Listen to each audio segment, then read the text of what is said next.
Yellow, everyone. Oh, that's an interesting screen for this to be on. Hello, everyone, and welcome to another stream. I hope you guys are doing well today. I'm doing okay. I'm actually feeling a little sick, and not like in a way that's going to affect me for the rest of the week, but rather, I need to change. Hold on, let me just change that display capture. That's display capture. That's the wrong display capture. Why are you both the same display capture? One of you is not like the other.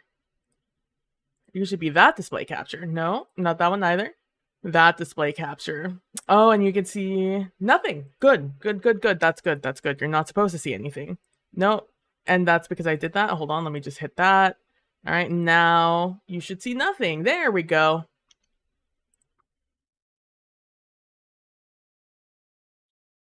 To make this a little smaller. This is just where we left off. I just pulled out all the cards and threw them on the table, metaphorically. Hello, I hope you guys are doing well today. Hopefully I sound fine. And I also did nothing to my camera, so I don't look hella washed out in white light. Hold on, because this device does not keep my settings. So at this point, I just have to have them memorized.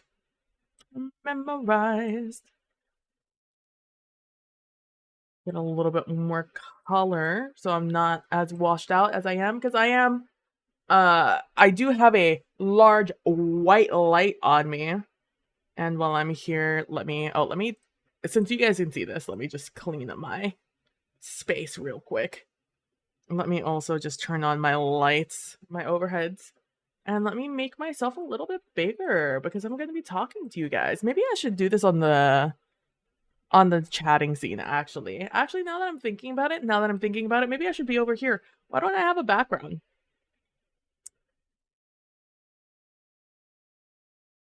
No. Something tells me I use this background somewhere else. Okay, let's have that one on for now while I go looking for the image I think I want here. But yeah, I woke up this morning in a little bit of a tizzy. I was real stressed out about I got a text message. So I woke up and I got a text message about a package being outside my door. Well, that's fine. I'm okay with that. And so I walk, and it was delivered at so it was like 12:30, right? And that's when I saw my phone notification. And I was looking at it, and it said, yes, your package has been delivered. And I'm like, I'm not expecting any packages, especially not from FedEx. Usually when I get like a FedEx package, it's from like a person I know who's sending me something, and no one I knew was sending me something. Or at least no one told me they were going to be sending me something, right? So I was like, I wonder who this is. As I'm doing that, I go outside and I go to grab the package and to figure out who it's from and what it was and et cetera, et cetera. Turned out, nobody's. There's nothing out there. And so suddenly I'm a little panicked. Suddenly I'm like, oh no. Have I ever told you guys that my favorite version of Childish Gambino's 3005 is actually a remix by what is it, Jauz? Gauz? I found it was during my SoundCloud era when I was listening to a lot of music over there. Because I grew frustrated with Spotify for various reasons. And yeah, it's my favorite version. If you guys ever look it up, it's 3005 Jauz remix, I believe is what it's called. It's over on SoundCloud, probably still. I used to have the recording of it. And when I was setting up for the game I'm going to be playing next month, I was looking for it and I never found it. And I'm like, do I no longer have this recording? And I was real sad about it because it used to be a free download and now there's no download. So If I want to get it, I'm gonna have to rip the sound off of my actual PC, off of SoundCloud, while it's playing on SoundCloud, which I can do. I'm just like Donald Glover. Be mad at Donald. I'm not the biggest fan of the man anymore, but back in 2015, 16, maybe 17, I can't remember when I was a huge. The pandemic really put a. Someone said you look like him, but he has such a round face. I feel like the first thing I think of when I think of Donald Glover is his round face, based off of his album cover from his most popular album, um, because of the internet, of his big round face. And is it just because you guys are a somewhat similar skin tone?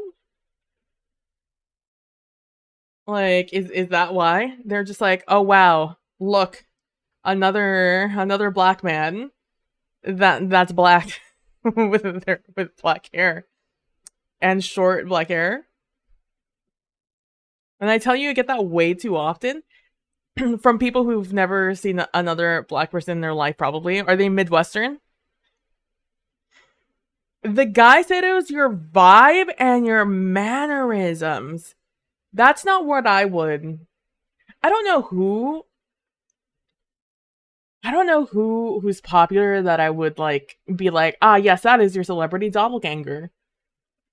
But but Gambino would not be one of my first guesses, or like wouldn't have be in like my top 10 even. I don't think.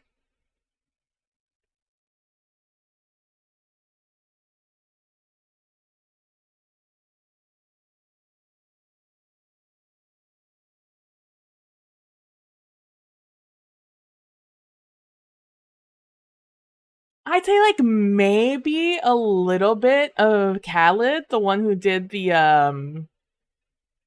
I think it's Khaled in the actual music video with Billie Eilish when they did their very popular song together. The Isn't It Lovely All Alone.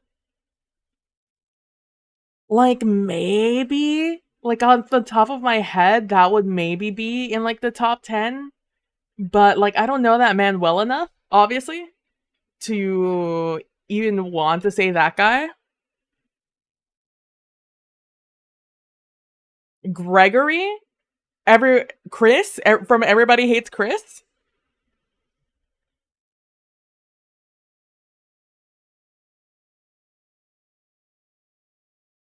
or that guy that got eaten in The Walking Dead.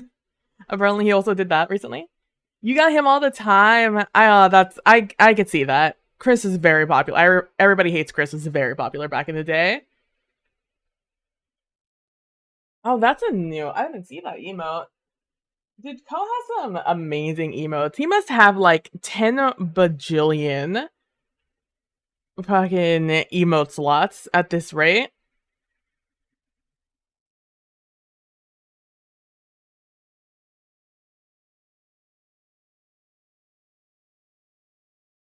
Yeah, I don't know who I would compare you to. I'd have to like really think about it, I think. Um Hold on. I'm still pulling stuff up. So this should have opened up and it didn't. Love that for me. And then there's another one I need to open up from over here.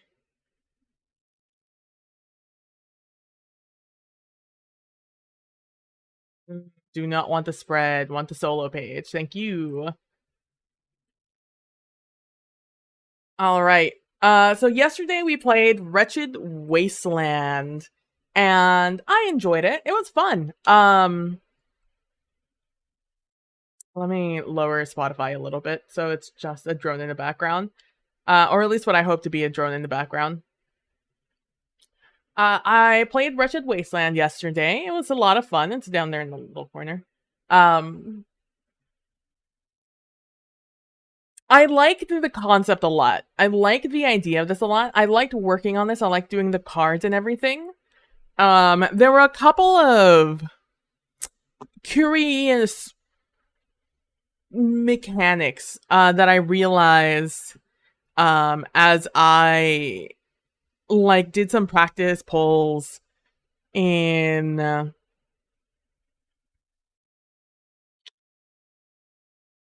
when I was testing out Roll20 and pulling the cards and things like that. That's when I noticed some things that maybe could become repetitive as we were playing. And for me, what that ended up being is there are 52 cards in the deck. That means there were 52 prompts that we would get. However, you're rolling a d6, and at max you roll a 6, which we saw a lot of yesterday. Shout out to Mark. We got a lot of 6 rolls, and that meant that we were going through the deck quick. If I were to do quick maths, right, and do like a 52 divided by 6, we get 8.6 repeating, which means you get 8 pulls of 6, with like a leftover card probably. And that means that after your first playthrough, if you get like a longish game, you're gonna start seeing the repeated same cards again and again and again. And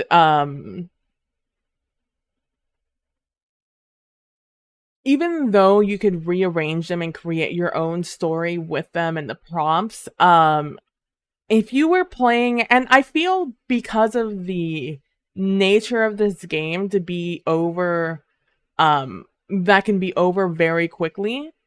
Like the first 4 cards you pull could just be all your Ks, right? And that would be GG's end game. Besides you pulling your Ace of Spades, it is that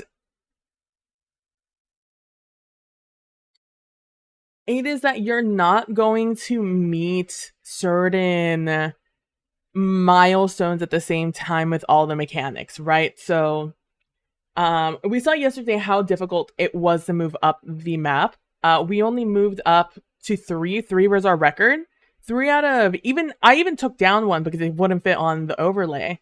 We only got 3 map advancements out of 9, I think it is 8 or 9. And that's a little bit on dice luck. That's a little bit on the difficulty put on advancing. And the point of the game is not to win. In fact, I would say the point of the game is to lose. It's just how you lose. It's how you die. That is the concept of this game. And so when you're going through these cards, pulling them often, you kind of create a meta for yourself of knowing kind of what you're going to do with these cards, and you go a little bit quickly. So the cards go fast, both mentally as you're creating the story around them, but also physically. You're physically going through the 52 card deck quickly. On one of my characters, it was either the first or the second. I was rolling really well. I was just rolling 1, 1, 1, 1, 1. And then eventually I still ended up getting the Ace of Spades, which ended some of our games a little early, especially early on. But I would say it was fairly reasonable where the ace was placed in the deck. If I could place the ace in the deck, especially for our final runs, I would have put it near the end of the deck, which is a mechanic you're supposed to do in the game. But I didn't have that ability using Roll20. My only other option was to take it out of the deck, but I thought it'd be funnier to leave it in. So I put in this ace, I pulled this ace several times, and in most of our games, I think. I don't think I think the ace ended our game every single time. Which goes on to my next, although Mark would have died either way, the case came up pretty quickly, after the ace was pulled. I think we would have gotten maybe 2 more hands with him, but as I said, because Mark pulled so many 6s, there were physically not enough cards in the deck for me to get to the compound, even if I rolled low, you know? I don't think I would have made it without pulling all the kings or an ace, unless the ace was at the very, very end. And so that was one kind of issue I had with it. That we were hitting milestones differently. For example, in the Jenga tower, if I were to do this again, I would pre-pull some blocks from the Jenga tower, because our milestone of reaching the K's, or the kings, I keep calling them K's, sorry, the kings, or pulling the aces, came a lot faster than the Jenga was ever in danger. Mark was the closest we got, but that's mostly because Mark got through the majority of the deck. I think Mark got through, 30-ish cards. I think we had 18 cards near the end left out of 52. So we pulled a lot of cards with Mark. And so Mark was the closest we got to the Jenga tower, even being slightly in danger. And that was me because I made some precarious pulls specifically. So I would... specifically because I would go for riskier plays, you know? As much as I want to listen to that, it's distracting for me because I actually want to listen to that playlist. Before I move on, hold on, let me just grab this. I'm just gonna save this playlist because I like it. It has a lot of songs that I really want to listen to, and I just kind of want to jam. So let me put on some chill hop. Let me throw that on the shuffle. Well, they ask you for a smart shuffle now? I still don't believe that Spotify truly shuffles now. But it is what it is. Okay. But yeah, so the only reason Mark, which is because I had run 2-3 games already, and I'd noticed that the Jenga tower, though me putting a lot of emphasis on it, wasn't ever in danger. I wasn't ever in danger of knocking it down through play. If I played it super smart and like I didn't want it to fall, it wouldn't have fallen.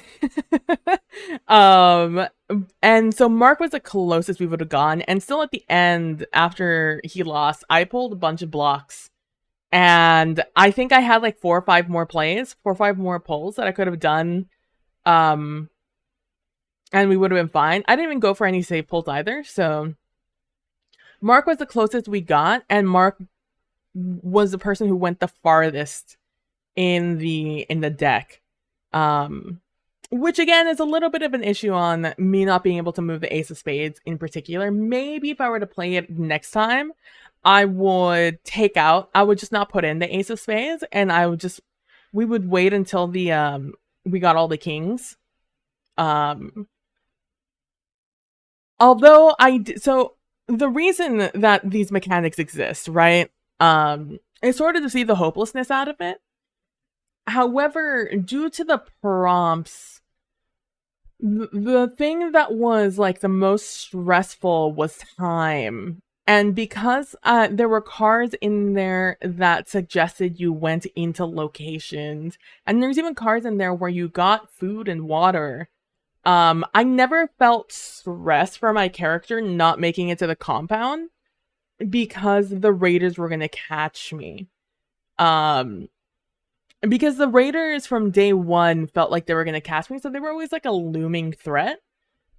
And I guess that's the point. They're supposed to be a looming threat, but they're not actually. But they're not actually. I just period there. So I wish there was some other mechanic, right? Like maybe the Jenga tower represented the raiders catching you, or I mean the ace technically is the raiders kill you. The ace of spades, and then the 4 kings is also the raiders catching you. So all the death mechanics are in fact the raiders catching you. It just never really felt that way, Imo. So that was an issue I had with the pacing of the game. is I never felt that the cards and the Jenga table and the Jenga tower ever really synced up in urgency. I was always more afraid of the deck than I was the Jenga tower. Um, I except Mark, and that's because purposefully I made some choices that would hopefully knock that tower down earlier. But it still didn't. And so we're going to. So if I were to do that portion of the game again, I think I would pull blocks out of the Jenga tower. I'd maybe start with like 5 already pulled or something like that. Or like purposely make one where there's only like one block chilling in the middle. And just to like make it a little bit more precarious. Because the Jenga tower, again, I was never afraid of it falling. And that's of no fault of the Jenga tower. It's the fault of not pulling from the Jenga tower enough, which is weird because you pull about half of the deck. Half of the deck is pulled from the tower. Hey, Trooper! Thank you so much for the raid. Hello, hello, hello, hello. I hope you guys are doing well. Hello, hello, hello, Trooper, Crit, Witch, Hawkeye. Hope you guys are doing well today. Thank you so much for the raid, Valtiel. Hello, hello, hello. No, Trooper, you are awesome. You are awesome. Today yesterday we played through our hello Krellin. No, you. Yesterday we played through our second ever solo TTRPG. It was called Wretched Wasteland, which you can kind of see down below. Wretched Wasteland being heavily inspired by the Wretched game. TTRPG also? Yeah, the Wretched TTRPG. And how did it go? I will have to check the VOD. Yeah. And yeah, we're talking about it. It went well. I liked it. It was fun. Oh, thank you so much for the follow, Corse. You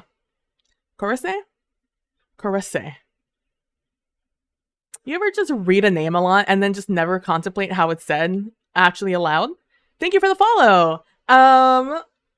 It went well, and so the system is based off of that. It's a system, post-apocalyptic world, in which you use a deck of 52 playing cards and a Jenga tower to determine how far you're going to get. You have a map. I guess I can change over to that scene real quick. I think maybe it's still on it. Yeah. So, shout out to the Jenga tower, Cam. I have the Jenga tower smashed against it, so you can't see out of that camera. Left rip everywhere. So many dead. Let's just say the system's not made for you to win. Which is a little bit of what we're discussing right now. But the system deals with 52 cards, which I've just thrown all on Roll20 here in the background. And you're supposed to make it through every single one of these map tokens, map locations. However, to get through them, you have to roll a d6. And depending on what number you get on that d6, it tells you whether or not you're advancing or not. For example, to get out of, you start on the X, and then to move to the first map tile, you have to roll either a 4, 5, or 6. I put little dots there for me, and also for you guys. So to move on to 2, I have to roll either a 4, 5, or 6 on the die. If I don't roll a 4, 5, or 6, I don't move. However, if I roll a 1, I have to move back a tile. Then after 2, I have to roll a 5 or a 6. On 3, same thing with the 4, 5, or 6. Then 5, 6, 7, and getting to the compound, I have to roll a 6 on the die. Otherwise, I cannot move forward. With the rule that if I roll a 1, I have to move backwards. I love a Jenga tower cam. Yeah, I was a lot of fun. I mean, it's not going to look nice, but I also have this one where, where I have my what would have been the Jenga tower over to the side, with the lights all around it, so it'd be all fancy. Gosh, I don't know why it's so annoying. It only happens sometimes. This webcam turning off and on, or like going to that I have some theories, but it's very obnoxious that it's happened. Um, but yeah, so that is kind of the mechanics of the game. You roll a d6, depending on what that d6 says, that's how many cards you pull out, and each card has a prompt on it, and some of those prompts also include things you have to do, such as pull from the Jenga tower. About half of the cards had to pull from the Jenga tower, and the other half have a the other half you don't pull, but some of them you keep, such as the kings. If you pull all 4 kings, that's a lose mechanic. You pull them, you get 4 kings, and boom, the raiders have caught you, you're dead. The same thing with the ace of spades. You pull the ace of spades, that's an insta GG, the raiders have caught you, you're dead. But some of them also have, like, you can roll more than 1 dice. You can roll 2 die to determine whether or not you're moving to the next tile at the end of the day, and so on and so forth. So if you see the little, like, the little icons down here, oh, no, that's not the Roll20. So I know these are a little hard to see because I've just thrown them all onto the to the thing. We have, like, our dice ×2 here, our ×0 on the Jenga tower, and then the minus sign on the hand of cards, meaning we discard this card at the end of the turn. And we don't pull a Jenga tower, and we roll 2 die at the end. So that is sort of how the game works. And right now we're discussing kind of the mechanics that I enjoyed and how I would change it later. Yeah, exactly. Wretched games are designed to make you think you could win, but it's almost impossible to do so, as we very much saw. I was talking about how in this system, I've read through the Wretched system, but not in a comprehensive way, but more in a glance manner. So I don't exactly remember how the mechanics in that game work. However, what I did find in this game for me is I found that there was a pacing issue between the cards and the Jenga tower for me, in which I never felt in danger of this Jenga tower falling without intervention on my part. Our longest character was our last character. Shout out Mark, Scout Mark. Scout Mark both had a man. Mark, what a life Mark led. But Mark, whenever I rolled to pull cards from the deck, I always rolled high. Between 4 and 6s almost the entire time we were on Mark. And it made me very nervous for Mark because that meant that we were getting real close to hitting that ace of spades at any moment, because in the game itself you're supposed to place it somewhere on the deck depending on how long you want the game to go. However, I didn't have that ability on Roll20, and I could have just pulled the card and not actually used it, and just let the kings be the thing that determined if the cards would kill me. But I thought it would be a little funnier if I just had the ace of spades in there at any point, could pop out and kill us. But with Mark, I got through well over half the deck, I think. I think at the end of the day, we had 18 cards left in the deck when Mark sadly met his end when we pulled our ace card. Though, even if I hadn't taken the ace out, the Ks were very close by. He had already had 2 kings pulled, so... And the next 2 kings were in the next pull or 2, seeing how Mark was rolling. And our Jenga tower was fine. Despite having worked our way through a lot of the deck, our tower was fine.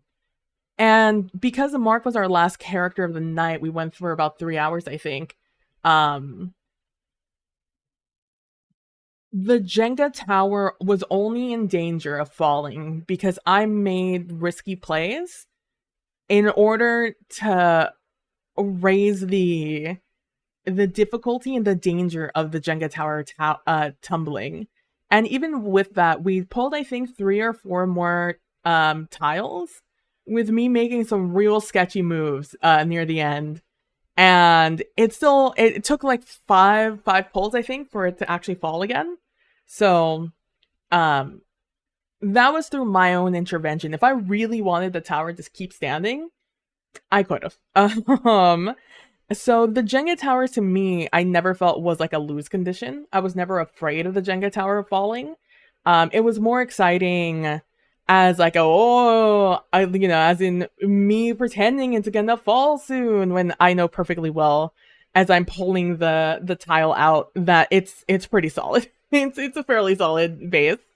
Um, so if I were to play this game again or a system that I feel it's going to follow the same footsteps as this one did, I would pre-pull some tiles early on to raise the difficulty of the tower.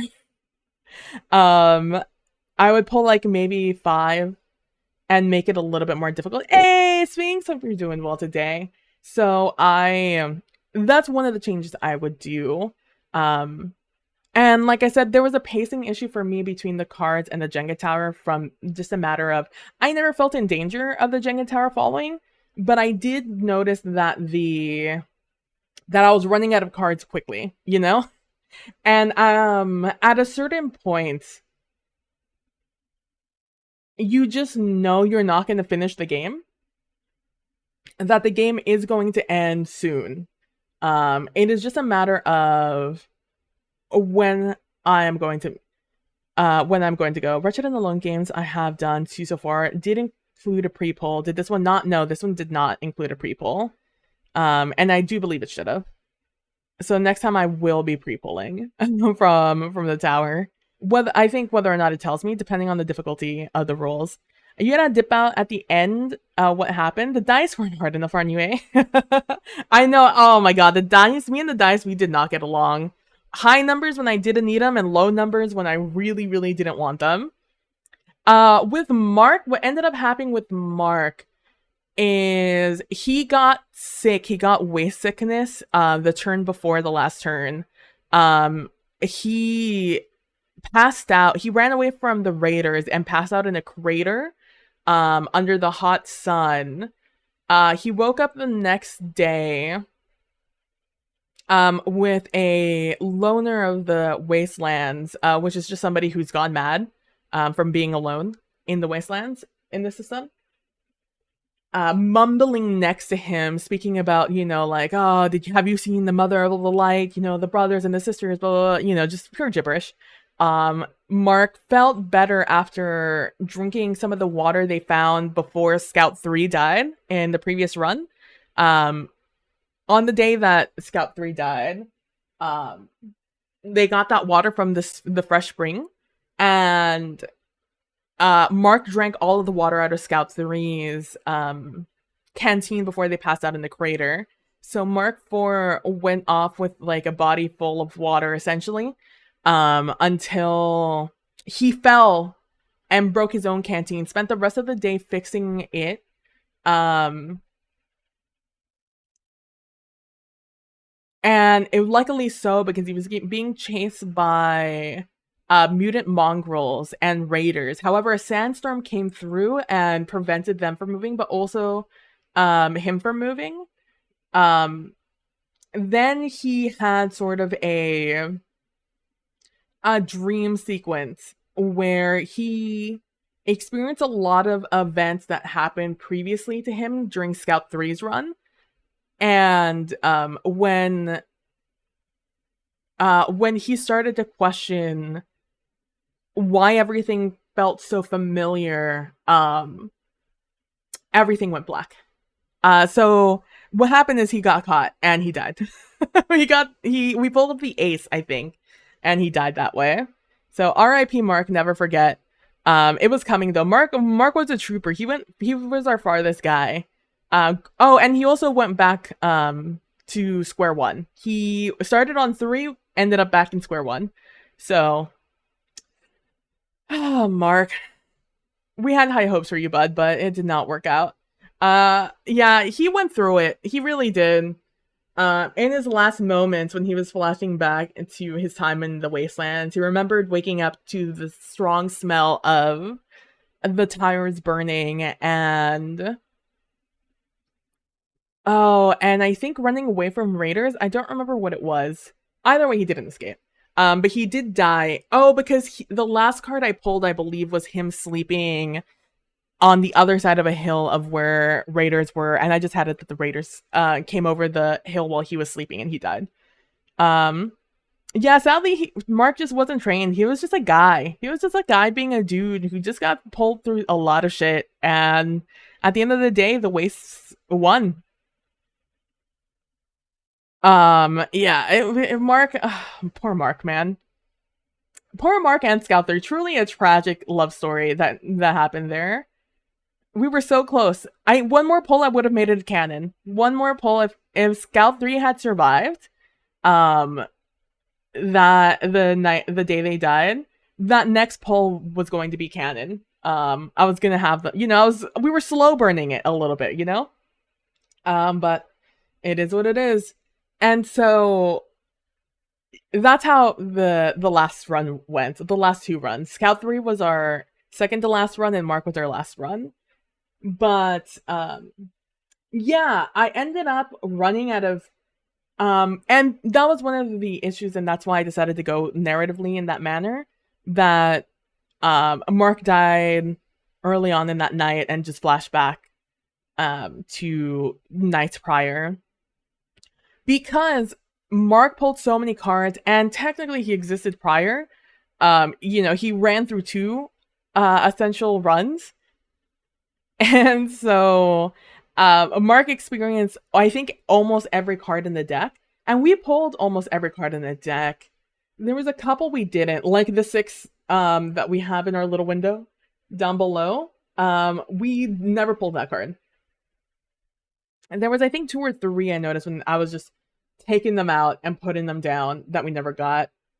3 or 4, which is weird because we did go through a lot of them. So the shuffling wasn't shuffling. Let me just say that right now.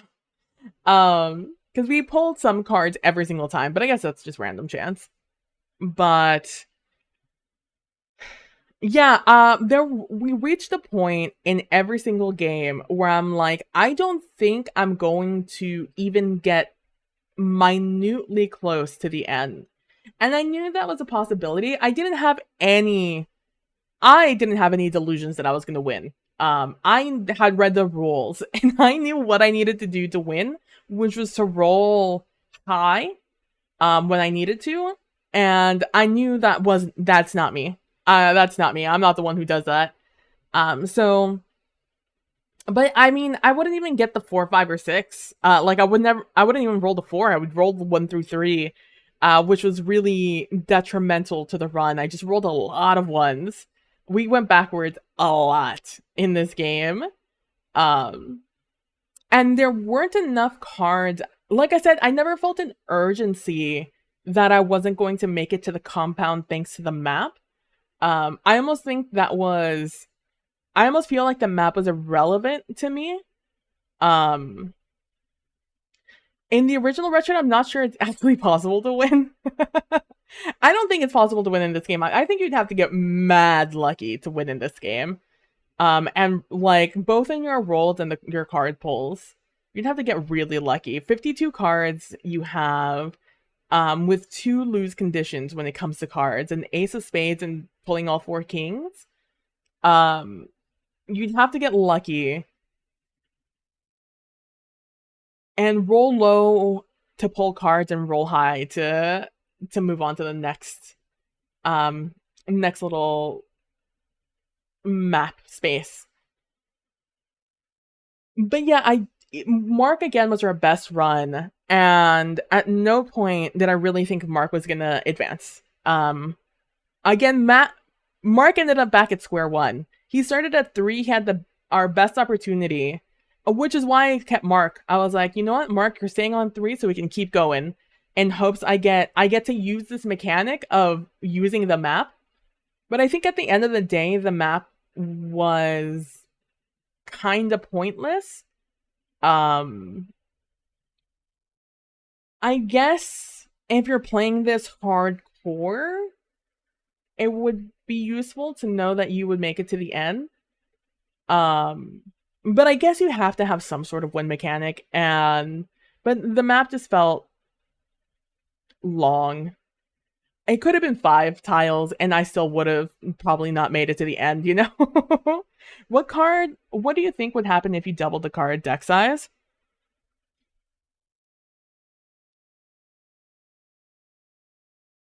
Like if I put 2 decks together, you think? I think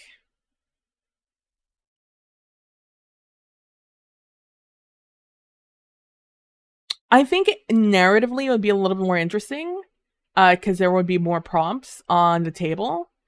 Because that was another thing.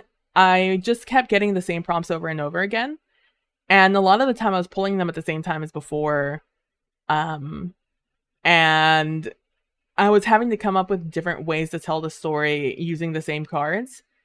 Um, and most of the cards are just you're being shot at by the raiders, and how do you get out of that situation? Just in different fonts, you know. Um, I wish there were more. And if deck doubled the size, I would hope that there were be more cards like the one with the random people in dark robes, matching dark robes in a circle, chanting into the night. Um, I wish there were more cards like that. There were not a lot of creepy things in the Wastelands. The most creepy thing in the Wasteland were the raiders. And at the end of the day, the scariest thing was just facing your mortality. Which is fine. That's a fine narrative. I just think doing it, having played 4, 5 scouts that night, um, I didn't get, I never had one of those moments. Yeah, I think every single one, like we saw some interesting things, and we narratively made some interesting things happen. But mortality was really the biggest enemy of this game. And we went a little bit, and I leaned hard into that with Mark, because we made Mark a normie. That is less exciting. That is so interesting. The 2 Wretched games I played only had 1 through for the whole session. Yeah, no, I went through 4 or 5, because it was quick. Again, the Ace of Spades is the thing that runs the game's longevity, and me not being able to put it like near the end of the deck so we would have a long game was mildly detrimental to having 1 through story. But having played Mark with an advantage, Mark being our last play, Mark, it just worked out well because Mark had a long run, and was also coincidentally our last game because of that. So we reached the end with the Ace of Spades, about where I think I would put it if I were to like manually put it in a deck, which is near the end, but not the very end.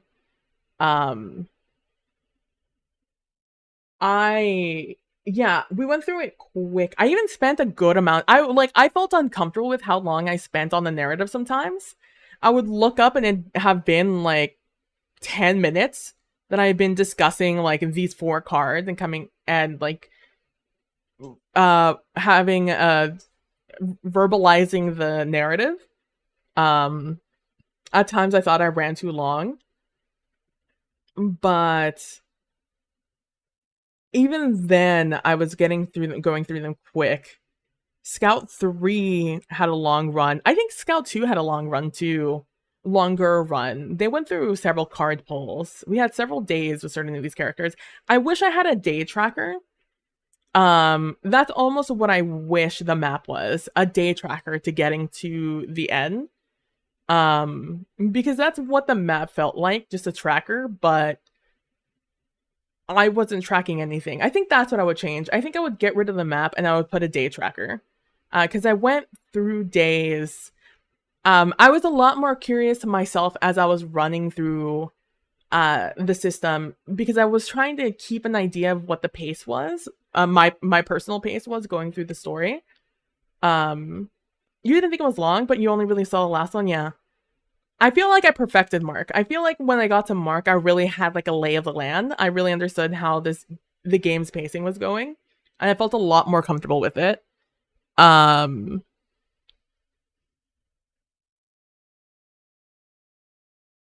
but I'd have to go back and rewatch it.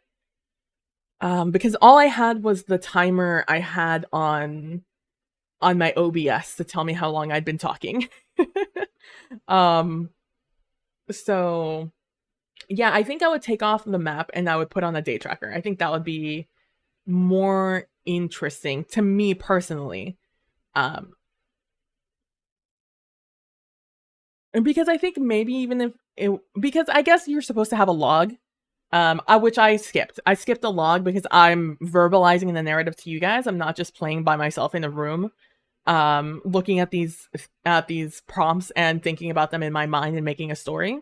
I was verbalizing them to you on stream, so I got rid of the log concept of it, and I guess technically that would have been the day tracker. I guess I did the same to you, same as you.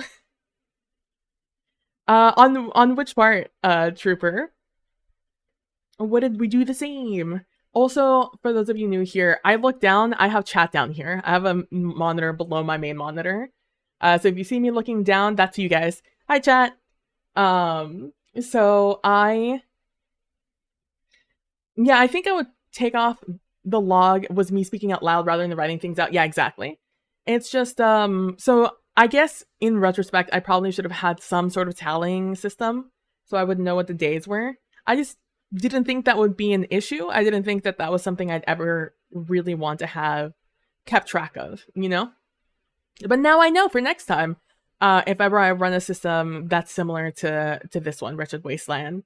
But yeah, I thought there were some pacing issues between how many cards I'm pulling and the immediacy of death of wondering if this was going to be the last pull or not. The Jenga tower was exciting only in the fact that it was a Jenga tower that I'm playing with. Not really because I thought it was going to fall. At no point was I nervous it was really going to fall until Mark. Because I was I was making some risks. If you guys were looking, I was making some risky pulls. That tower was looking a little janky near the end, so I would love to see you try Call of Cthulhu Alone Against the Dark or Ironsworn Starforge. Ironsworn Starforge is on my list. It's not my next game I'm going to play, but it is something I want to play in the summer, I think. Cthulhu Alone Against the Dark, I might play closer to... Maybe I'll play Cthulhu Alone Against the Dark in October. Make that our Halloween game or spooky game of the season. Ironsworn, I think I want to play sometime in the summer. I'm also very interested in it. I do very much want to play it. I've already picked out the game for next month, because it was one of those games that just like kept popping in. It's like when you learn a new word and then suddenly you hear it everywhere. That was me in this next game we're going to play. But to wrap up on Wretched Wasteland, I like the game. Oh, on my part, streaming wise, I would have liked that day tracker. I didn't realize that was going to be so significant to me. And I wish I'd known. Sometimes I don't want to play these games myself for the first time to like test them out. I kind of just do like a mental run through them instead of like physically playing it out. And I think if I had done like a serious game of just pulling things, I would have noticed, and rolling dice, I would have noticed that the map was a little long. And almost irrelevant, but I didn't start feeling irrelevant until like the third game I played.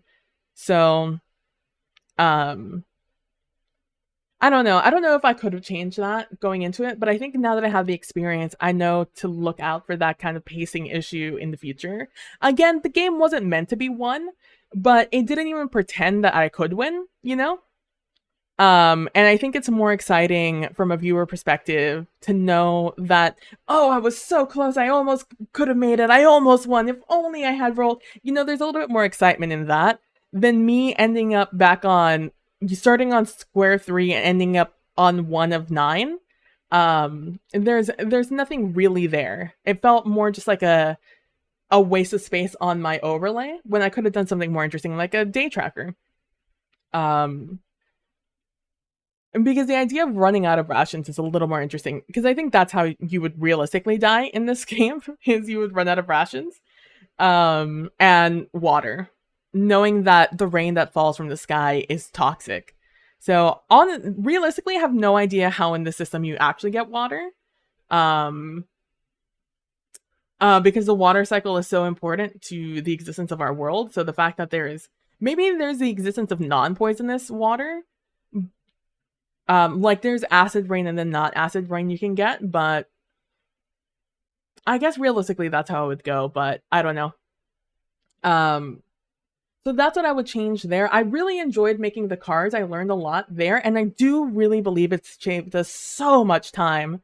Just being able to like visually see whether I'm pulling it from the tower, whether I'm rolling, whether I'm keeping a card, not keeping a card. Having the illustration there, easily letting me know, especially once I had played a couple of games, I very obviously knew when I was, how I could like match up some of these cards.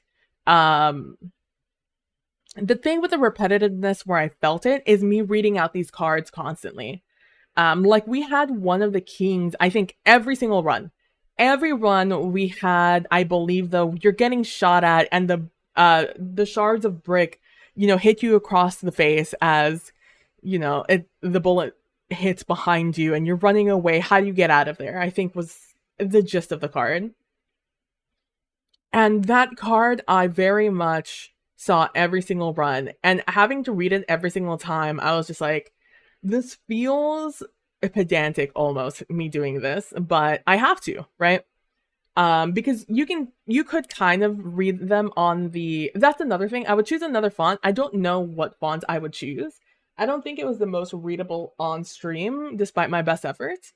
I also realized something after the fact. About, I would say 30 cards in, I realized I had a setting on the text that made it a little thicker, which is why it's already a compact font, but it explained why it kind of like touched a lot and sometimes, and when it didn't in other times. And it was because I had a setting on that I did not need for these cards, but I didn't notice until like 30 cards in, and at that point I made the executive decision, to not go back and redo the first 30 cards, and instead just kept the next 22 the same, for consistency's sake. I did like how I did the very first card. The one thing I would say is I didn't have enough time to make these cards, and that's a little bit on me. I'm not a fan of games that just make you feel like you're just holding off death at every turn. For me, it takes away from my time trying to enjoy the game. It's partially why I tried this game, Sphinx, because again, this is an experimental series for me. I am not a solo TTRPG player. In fact, I've only ever played TTRPGs in front of a camera for streams, on other people's channels with several other people. It's always how I played RPGs. It's just how the cookie crumbled. I don't have any offline games, and I think I've done maybe a session or two offline. Maybe. I'm trying to remember if I did Mines of Phandelver? Lost of Phandelver? The first the starting module for D&D. Something for Phandelver. You guys know what I'm talking about. I'm trying to remember if I did that offline. That might have been an offline game. But for me, doing these solo TTRPGs is experimenting with, because I've done a lot of D&D in my time, let me just tell you. It's been a lot of D&D. Only recently have I really had a chance to kind of like branch out, that I find a group of people where I can play not D&D. Lost Mines of Phandelver. There we go. See, I was close. I'm glad. See, you and me, chat, we're like this. We're like this. We got there. Thank you, Trooper. So for me, this is the first opportunity to do things that I haven't felt comfortable trying out on a stream. Oh yeah, absolutely. Go ahead, Trooper. Tell me about the Wretched. So there's things I'm trying out here in the solo series narratively that I'll be almost a little afraid to do a live, live in New York. So I wanted to use this as an opportunity to see what I enjoyed, because typically I don't like my characters dying in TTRPGs. I grow too attached to them, and I get sad if they die. And that is simply just the emotion I've always felt on stream. And I think a little bit also comes from the anxiety of having to make another character, and only having that character for so many episodes near the end of the series, as the campaign concludes on whatever channel. So the concept of death in the game is very foreign to me, because I make a lot of efforts to make sure that they don't die. Here's non-D&D games and looks over at Trooper. Like, if you tell me your character will die by the end of this or is dead, I don't really mind. Yeah. And like I said, it didn't bother me too much that I died a lot in this game, because I knew I wasn't going to win. In the rule set, it says, you're probably going to die, is essentially what it says. And so, like, you're probably not making out of this, bud, is basically what the rule system says. So I'm using this solo series to kind of test out those more foreign concepts to me in gaming. Like, I've never done a truly investigative game like Case Closed last time. Mostly because on stream, investigating gets really boring. It's really boring interviewing people and like looking for clues, because all it is roll investigation, and or whatever the equivalent is in that system, and then you either see something or you don't see something. So Case Closed for me was a you found everything already. You have all the clues in front of you. Now you have to figure it out from there. So then I don't struggle with the seeming promise of succeeding. Yeah. So I am. So with this one, I wanted to kind of face death in the same way at the end of the game Mark had to, except that life and death were two sides of the same coin, that one couldn't exist with the other, and the other couldn't exist without the other. And so Mark and I were going through the same sort of grieving process there, where I was very sad that Scout 3 died, because again, in my mind, I had like a narrative that could happen with Scout 3 and now Mark. Because in this system, you don't really get other people in the game. You could choose to kill the person, or just ignore the person, or get rid of whoever is going to follow you. I made a very intentional choice taking a Mark with me, because I had an idea of the struggles that Scout 3 was going to go through, right? And then Scout 3 died, and it made me sad. And then, and then it was moving on to Mark, because I couldn't really let Mark go. And I'm glad that you guys let me continue playing Mark. All right, let me read what you're going to say, because you're pasting some stuff, and I want to read it. Subsection text from the original game. The Wretched, the text is at the end of the game after the debrief. This information is not something you'd know when you first played the game. I see. What happened? Did you light the beacon? Did rescue come, snatching you away from a cold, lonely death? Or did the creature take you? Did you stare into the maw as it descended, one final victim to a nameless horror? You tried to repair the engines. You had hope that it could be done. Everything you knew about the situation you were in told you it could be done. That was a lie. You have been telling a story during this game, but the story began before you drew the first card. The rules in the book are a story, and they were told to you by an unreliable narrator. The human capacity for hope. and the desire to survive against all odds, there was never any hope of you repairing the ship. No matter how many tasks you completed, the engines were never going to fire again. The best you could do was survive long enough for help to come, and even then, that was unlikely. You were doomed from the start, and somewhere inside, you knew this, even as you were desperately clinging on to hope. You may not have survived, but the log of your final days lives on. What becomes of it now? Will it be found by a salvage ship, much like yours, to serve as a warning for those intending to brave the cold depths of space? Did you pass it on to your rescuers, a chronicle of what you went through? Or is it lost forever, adrift in the black where nobody will hear your words again? When you close this book, put down this game, what will become of all you have done here? That's a debrief for the original game. I love that. Just like letting you know, hey, you weren't meant to survive. If you had survived, that would have been a statistical anomaly. Because really you should have died. And yeah, and that's the energy of this game. Very much so. And because you're told up front that you are going to die, and again, the games are kind of short.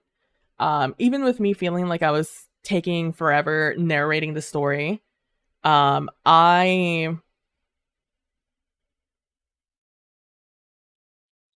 only felt the pressure from one source. So that's why I think next time I would pull from the Jenga Tower, and why I would then proceed to play. But yeah, and that's why Mark's death had a little bit more narrative purpose. I think Scouts 3's also had a narrative purpose, but Mark's was more poignant. Our first few scouts were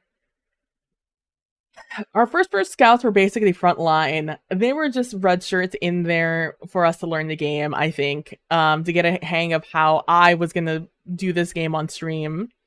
And then no, Wretched Wasteland. Where's the PDF? Wretched Wasteland tells you what the game is about, what you're gonna face out in the compound, what's out there, why are we in a nuclear winter 200 years after the fact, telling you what the point of everything is. But for the most part, they just tell you that the game's gonna end. They just say you're not gonna win probably. On page 8, it tells you all the ways you're probably gonna die. And then from there, it's just prompts, and that's pretty much it. There's no poignant explanation of why the world is the way it is, or what our character's purpose was. We kind of came up with a purpose, for me to keep it narratively interesting with myself. Oh, sorry. I will simply drink water then. Sorry.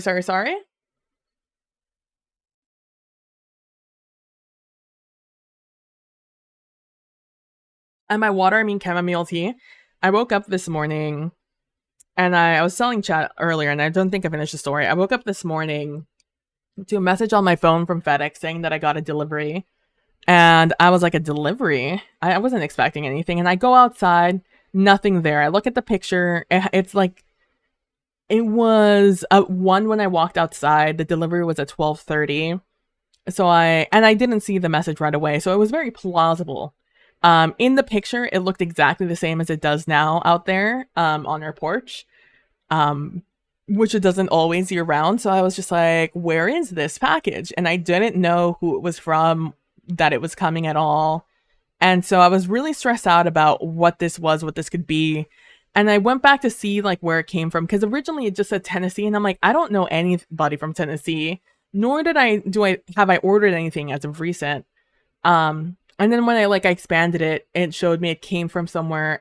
I think it was like Oakfield, MS, or something like that. Now let me tell you guys a secret. Me and abbreviations, I think if you've been around stream long enough, you know this. Me and abbreviations, we don't really get along. And one of my biggest nemesis in this world is M states. M and N states really get me. But M states really piss me off with their abbreviations. Because like they make logical sense in the way that they're not the first logical thought you have about them. So I'm just like, I saw that it was MS and I just, come to consciousness. So, I was like, what? Who from MS would have, I didn't order anything. I was so confused and I was really concerned because I didn't know this was coming. And it's the first package that would have ever been stolen off of my porch. So I was like really panicking about it. So much so that it was raining also, I should mention that. So I'm alone in the house. So I go out with my umbrella and I go like across the street to my neighbor who I see has a little Ring camera. And I'm like, and I talk to my neighbor who I've never spoken to before. And I'm like, hi, I live up here. And I was just wondering if your Ring camera can like reach over there. Because I think I got a package like 30 minutes ago and it's not there anymore. And I'm wondering if you got footage of it. And my neighbor, I don't think really understood what I was saying very well because they were just like, no, yeah, I'm getting 3 packages today. We got their groceries the other day. So I think she was thinking that I had a package for her. But at the end of the day, she didn't have footage of anything being delivered to my place, and I was like, well, okay. And then there's construction happening next door at my neighbor's house. So like I walk down the driveway through the like water going down the street and then back up the driveway, and I'm just like, hello. And I try to get the attention of the construction guy, but he's inside with headphones and he's not going to hear me. So I didn't get any progress there. So I'm just back and I'm just like, well, I guess this package is missing. I don't know who it is. I guess I'll just message around and see if I can figure out, I guess, who it was. Because I'm looking at it, I don't know who sent it. There's no information. And I send the thing to FedEx being like, I think this thing was stolen. So then I continue on for a little bit, but like it's still bothering me. So I go onto FedEx on my PC and like I go to like find the tracking number. And this time when I click the link, I guess my message is like refresh or whatever, or pulled up or something. Because this time when I hit the link, it's a new link to a package that's actually being sent to me that my friend sent it to me today. And I was just like, wait a second, this isn't the same thing I saw before. This just got sent.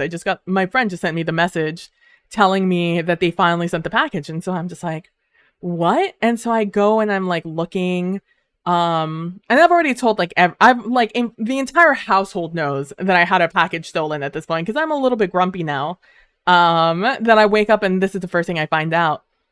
And I'm stressed about it, right? And so I'm looking at it and I like notice that, oh, there's 2 links here, but like this message wasn't here before, but now it is. But I did get updated that I had a new message. It was weird. I also have some weird issues with like signal with this phone. It's a whole thing. And so I click back to the previous link and I see that it's the same one I was looking at. And I noticed that it's a package that I had ordered a few months ago. And I'm like, what are the fucking chances that this was ordered, this was delivered like at the time I got this other message. So I instantly gained a lot of relief. But like me waking up stressed like that did nothing for my body. So I'm feeling a little ill still from the fact that I woke up and immediately went into like a panic. It's a whole thing. Hello. What was I gonna say? Yeah, so going back to, so that's just, that. That was just supposed to be an ad story, but that became a long story. I was very stressed out. Let me tell you, I was very stressed out this morning. I messaged like everyone I knew in an M state and was just like, you wouldn't have happened to send me something. I later learned that MS stands for Mississippi, which your guess is as good as mine. 2 M states that I could think of that had a lot of S's both have the same amount of S's. So that's where we're at right now. But yeah, so Wretched Wasteland doesn't have that disclaimer at all. Basically what it just shows is the constant warning of the issues you will be dealing with the prompts. It tells you what the wastelands are, It tells you who you are and what your purpose is out here in the wastelands. It tells you the setting, the when, and a very broad idea of what's happened since. Then it tells you it begins, and that's basically the you're probably gonna die here paragraphs. Like, these are all the ways you can die in this game. So, like, good luck, have fun, and then the rest of it is just rules and prompts. Or like how the game's gonna play, the order of operations.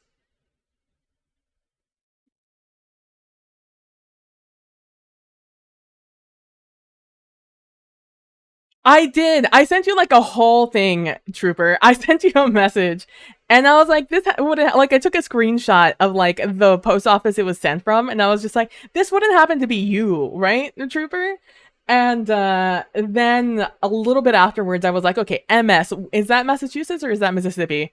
Um, and I saw it was Mississippi, and I was like, "Ah, no worries." And then that's when I clicked on the link again, and that's when I found out that my message was hidden by my messaging app for some reason. And I was like, "Ah, I'm relieved." And then I like rambled at you for a while because I was just relieved after the stress, the stress of my day, the start of my day. It was a very stressful hour, let me tell you that. The prompts are things like, so there's 4 categories, right? There is daily struggle, relics of the past, and raiders. Oh, and the weirdness, which is the wasteland. What do they call it?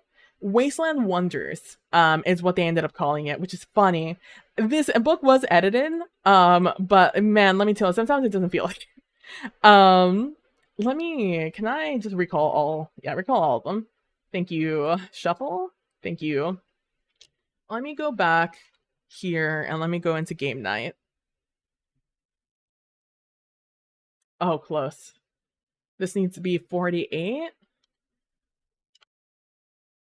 And then it's somewhere like that, I think. A little bit more like that. So we have, oh my fucking god, if I roll this card one more goddamn time. So we have the ones where the raiders are chasing us. Raiders again being the like number one thing that's gonna kill us. Then we have Wasteland Wonders, and I think Wasteland Wonders falls a little bit more into the emotional spectrum, introspective spectrum. So this one is you see a little splash of green in a sea of gray. Looking down, you see a sapling growing through the rough wasteland, plant life growing in the waste. What do you do? Right? So that gives that open-ended question of, you see this, what does that mean to you, essentially? You have another Wasteland Wonders. This is my favorite card, I think. It's 8 figures in dark robes are gathered in a circle, chanting in a strange language. They chant louder until they are screaming until they are descended upon by hungry wasteland beasts. Originally, this card is about cannibalism. One of these guys falls instead, and the rest of them descend upon them and eat them. But I didn't want to deal with that. So I just made it so they sacrifice themselves to the wasteland beasts. I did a lot of editing in these, mostly because I don't have a lot of room in this description box.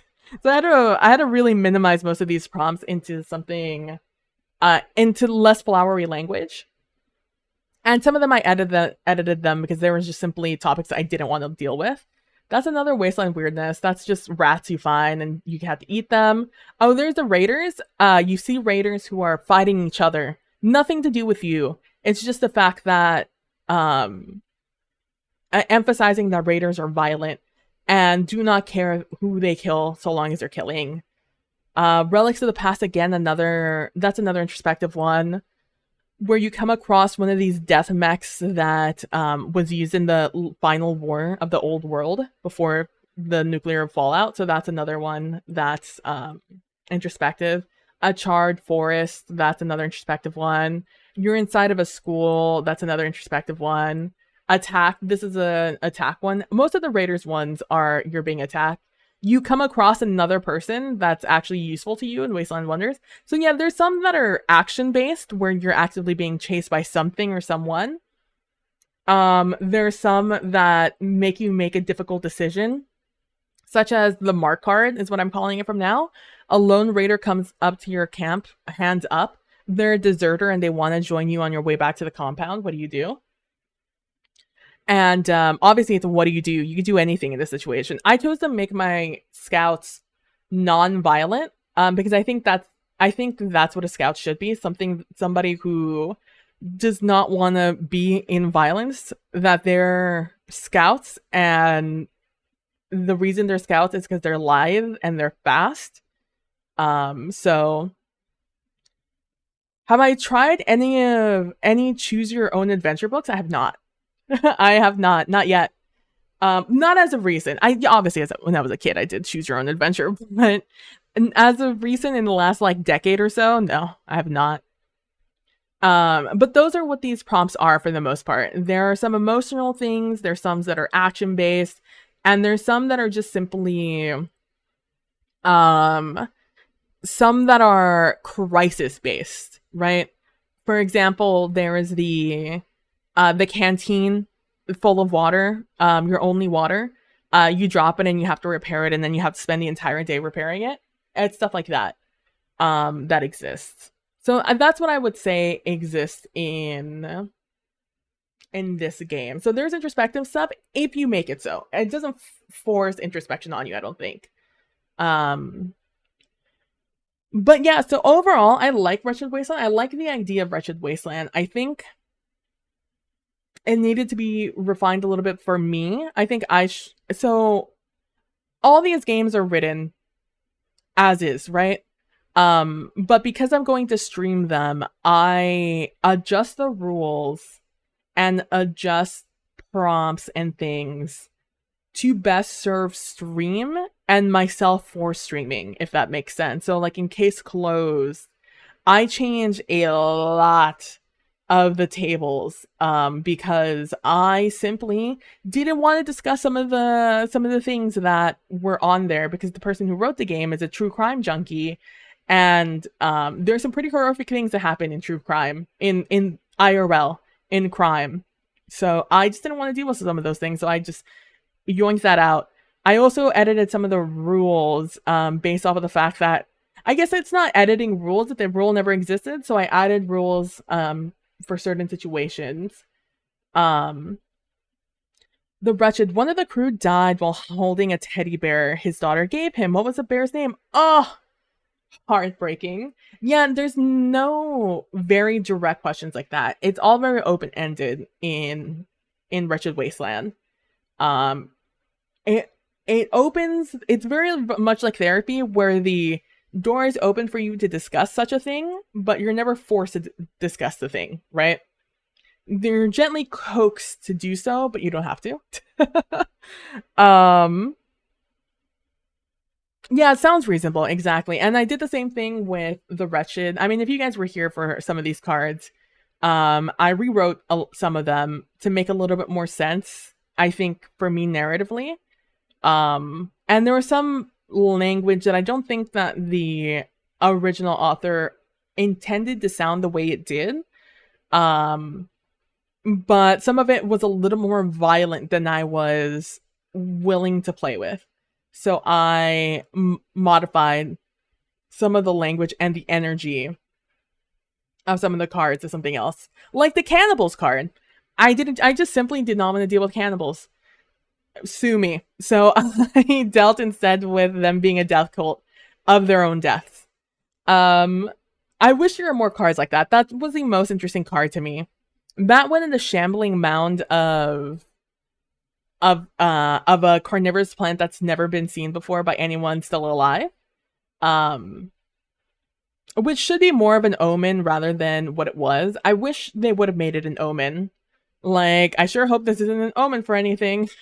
Or I hope this isn't a sign for anything, instead of making it a little bit more serious. I think there could have been a little bit more thought put into what these prompts meant for the player, but at the end of the day, I also didn't think of it as I was writing them down, so what can I complain about?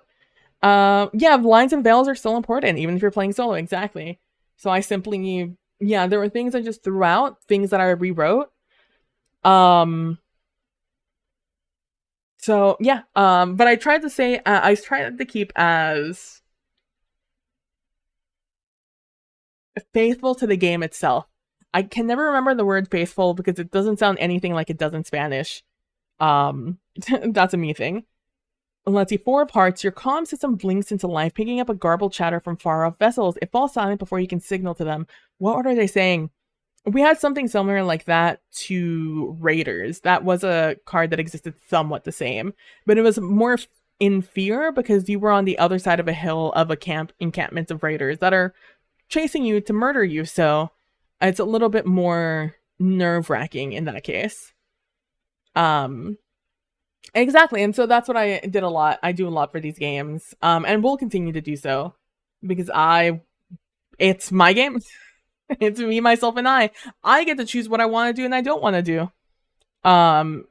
So that's what I have been doing with both of these. Because both of them have been a little bit on the heavier side. Case closed being solving a cold case murder, and Wretched Wastelands being about scouts who go out to scout the area and usually die doing so because it is what it is. And I was fine with that. I was fine going into that. And like I said, it helped me deal a little bit with mortality in a way that I don't feel comfortable doing so on streams. Not yet, at least. Hopefully in the future I do. Like, it was one of the more admirable things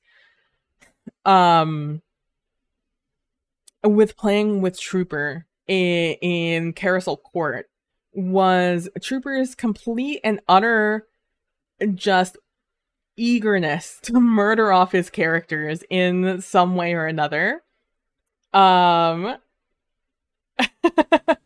It's it was one of the more like, again, it was like one of those things when you learn a new word and suddenly you start hearing it all over the place. It was that same it invoked the same emotion in me when you killed off your first character, when you killed off Peter for the first time. I was just like, oh, it's like, you can do that? And also, I can't believe you would do this off camera. The audacity. The audacity to kill 2 of your characters off camera. Truly. For me personally. Emotionally, for me personally. I love Peter. I think about Peter all the time. I think about Peter all the time and his relationship with Ro. Because it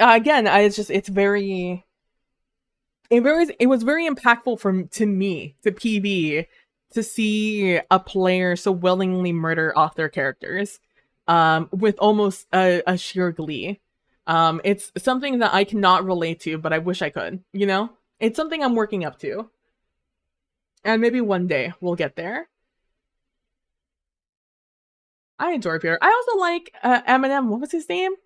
Masters? I also love Masters. Masters was so cute. A cute little guy.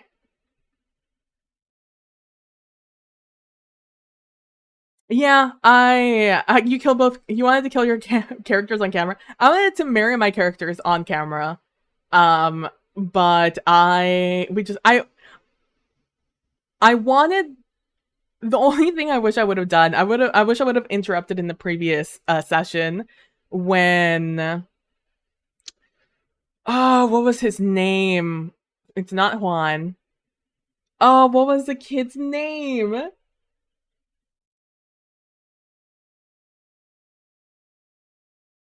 How do I not remember my own character's name?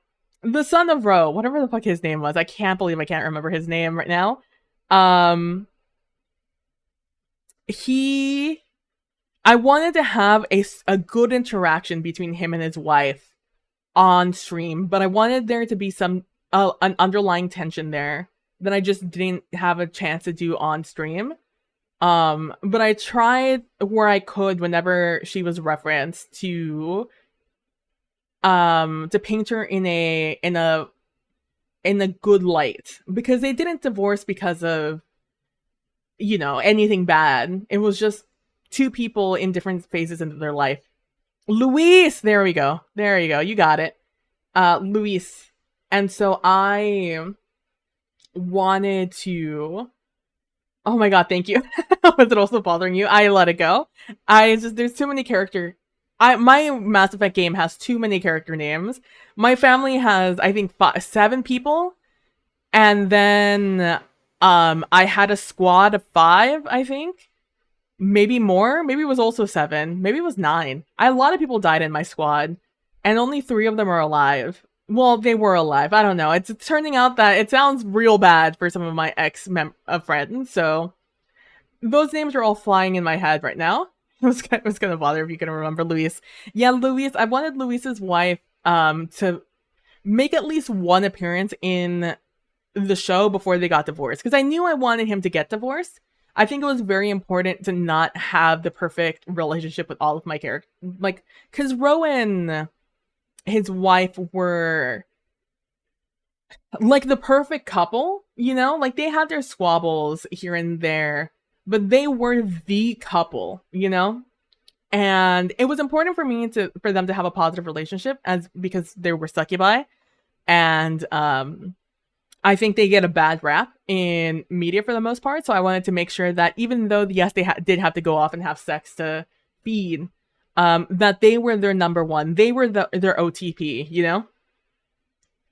But it was also important to me that to show the generational how that doesn't make a generational leap.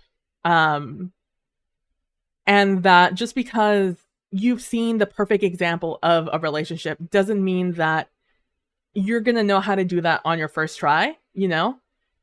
It is work. You have to work to do that sort of thing. And when you really love someone, you are going to make sacrifices for their happiness in a way that Rose's wife did, whose name I think of either. Rose's wife made that sacrifice to move from her home down in Texas and Mexico area and move to Georgia to be with Ro. And the dad also made the sacrifice of leaving his business and everything behind to go and be closer to his daughter.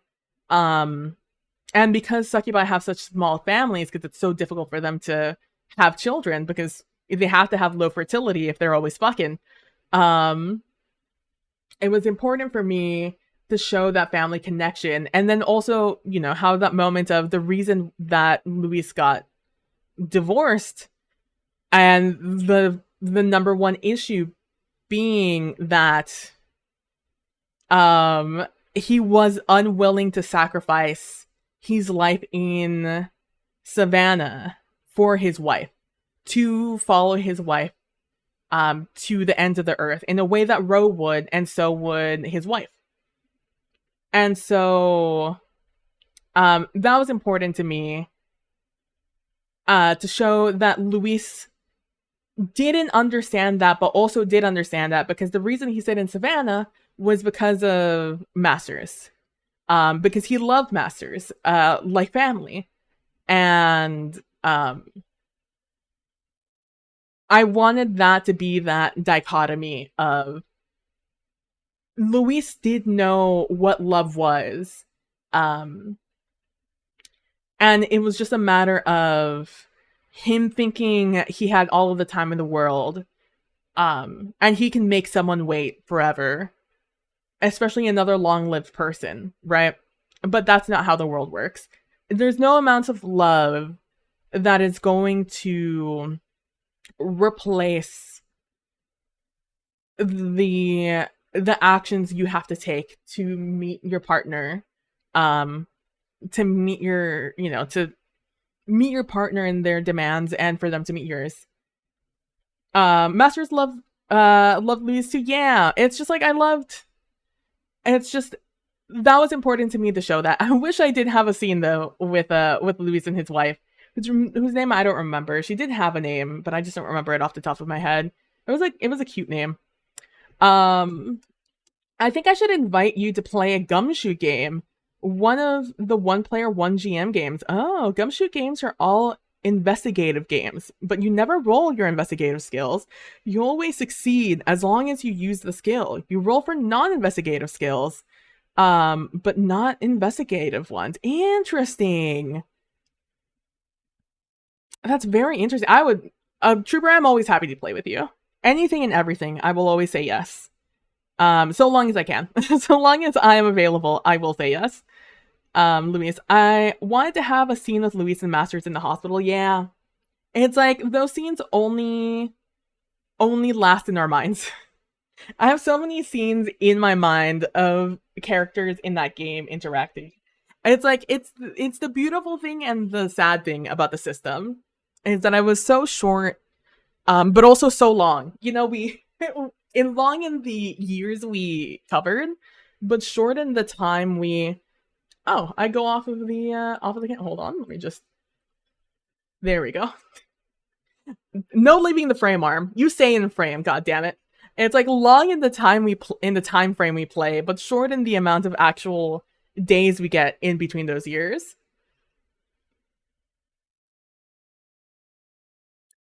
The summer is coming, absolutely. Which is also the fun thing about that game, is trying to come up narratively with a way to come up with a way to just simply tell the narrative in such a short time frame. Like catch up the world with what's happening with your family.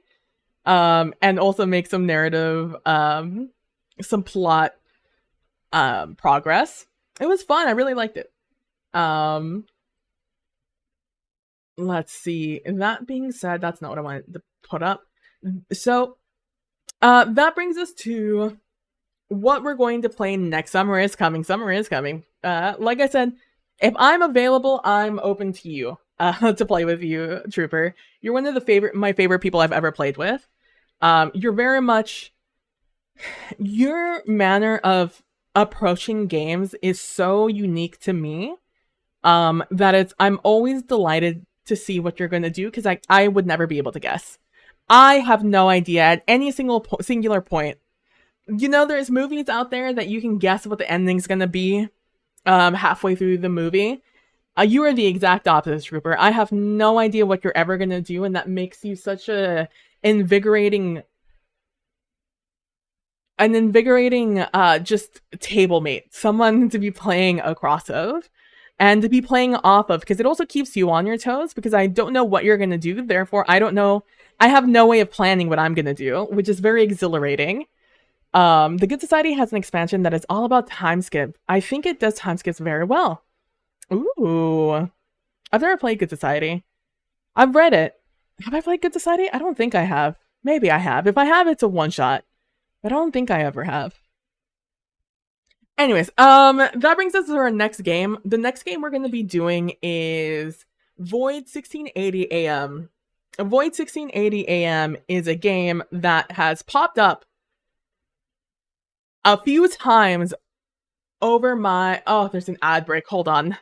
Everyone, hold on. Everyone, we're waiting for our ad break.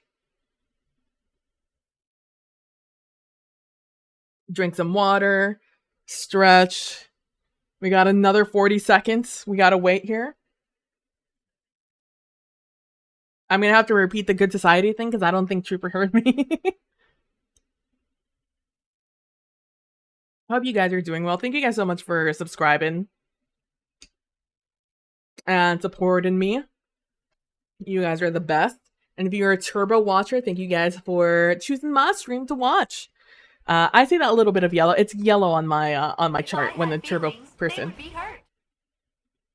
Oh, thank you so much. 40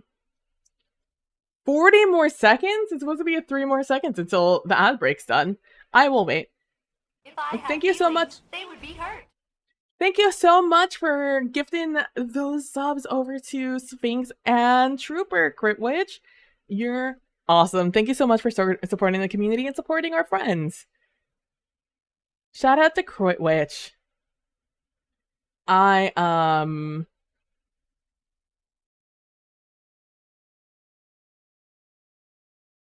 appreciate you. I forgot what I was gonna say, but just know that I appreciate you. To talk about paying it forward, you were gifted a sub. Aw, thank you so much. Let's see. Good Society. Yeah, I don't know if you heard me talk about Good Society. It wasn't really anything important. It was just that I don't think I've played Good Society, so I don't know much about it. And if you have watched me play Good Society, I don't remember playing it. So, um, I've heard about it. I just don't think I've ever played it. I was trying to remember, but I don't remember. But yeah, so our next game we're going to be playing is Void 1680 AM. You want to play Void, you need to figure out how to play the music with all the copyright issues. You would remember if you play it. It's a Jane Austen game, no dice. Oh, yeah, then I probably haven't played it. I think I've thought about playing it, and like looked for a game to play, but I don't think I ever did end up playing it. I think it was like near the end of. I think it was near the end of the time I stopped playing games, TTRPGs, because I got hella burnt out. I think it was around then that I was looking for them, and so I just gave up the search. It's I think it's very interesting. Good Society, from I think what I've heard of it. It's too many games are in my brain, so I don't remember exactly how it goes. But Jane Austen game sounds familiar, no dice. But it is interesting. I'm interested in most indie games. I'll be honest with you. There's not really anything right now that I'm just like, ooh, I would never play that. Although I am looking for games outside of the D&D sphere. You really have to convince me to be in the game of D&D. If I think it's an interesting, I have a list of yes nos that I have to answer when I'm invited to a game to see if it's a game that I want to be in. Two cards, monologue tokens. That is fair. And it's like I have a list. I have a list of yes nos. I won't give you them here because if I ever say no to a game, I don't want you guys to know why I said no to the game. But I do have a system now to prevent me from getting burnt out in games because I really like them. But like it's hard to control burnout. And the best way I know how to control burnout is just to exercise the ability to say no to games. Even if it still makes me feel a little lot of bad. But yeah, so Void 1680 AM is our next game. I'm choosing this game because it doesn't have a lot of prep for me to do. Monologue tokens are the best. They sound like the best. I want to play this game because it's popped into my sphere a couple of times in the past. The past month or so, I think it's popped up like 3-4 times in different spaces.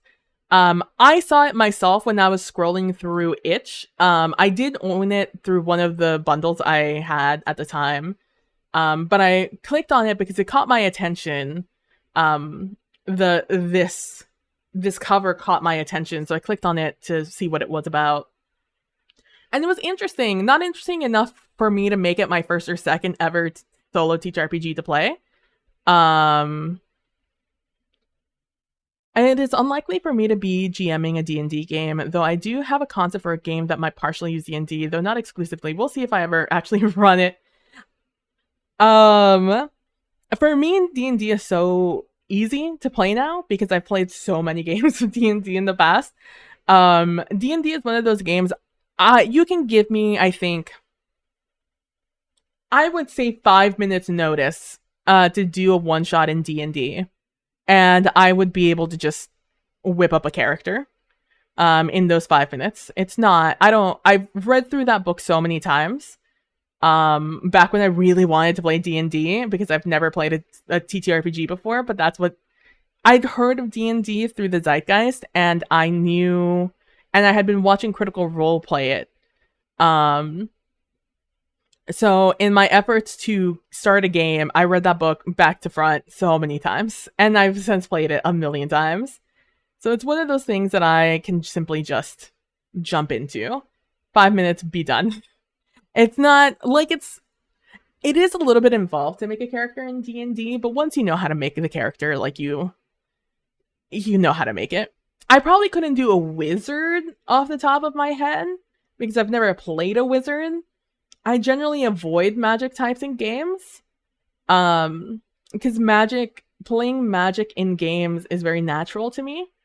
And I like to challenge myself to find non-magical solutions to problems.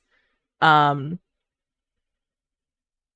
played so I try to avoid warlock classes, or wizard classes, so I haven't really played wizard. I have played like a sorcerer before, but like a little bit kind of a wonky sorcerer. And I've played a couple of no, I haven't played a couple of warlocks. I've always wanted to play a warlock in the high level game. I've just never gotten the chance. And you think it's partially why D&D is popular? Yeah, I don't get into games incredibly often, so I haven't gotten any burnout with any systems yet. I love that, honestly, for you, Sphinx. I mean, I don't love that you don't get into games often, especially if you want to be in games often. But I, um, but I do, in fact, envy your lack of burnout. I was just doing too many games. I was doing too many games that I wasn't that interested in, was my issue. Like, I wasn't fully bought into the concept of the game, but I didn't want to say no because I was afraid to say no, because I felt bad saying no. Druids and warlocks are. I think I played a druid before. It was a low level game though. I played a lot of low level D&D because it's just how the cookie crumbles. Now I want to introduce some games with really different magic systems. Druids and warlock are your favorite magic classes in D&D. I really like warlocks, but I refuse to play a warlock who has anything less than 6 levels. I think the beginning of warlock, I've been there, done that. Compared to the other classes, I think it's very boring to play a warlock early level if it's not a narrative based game.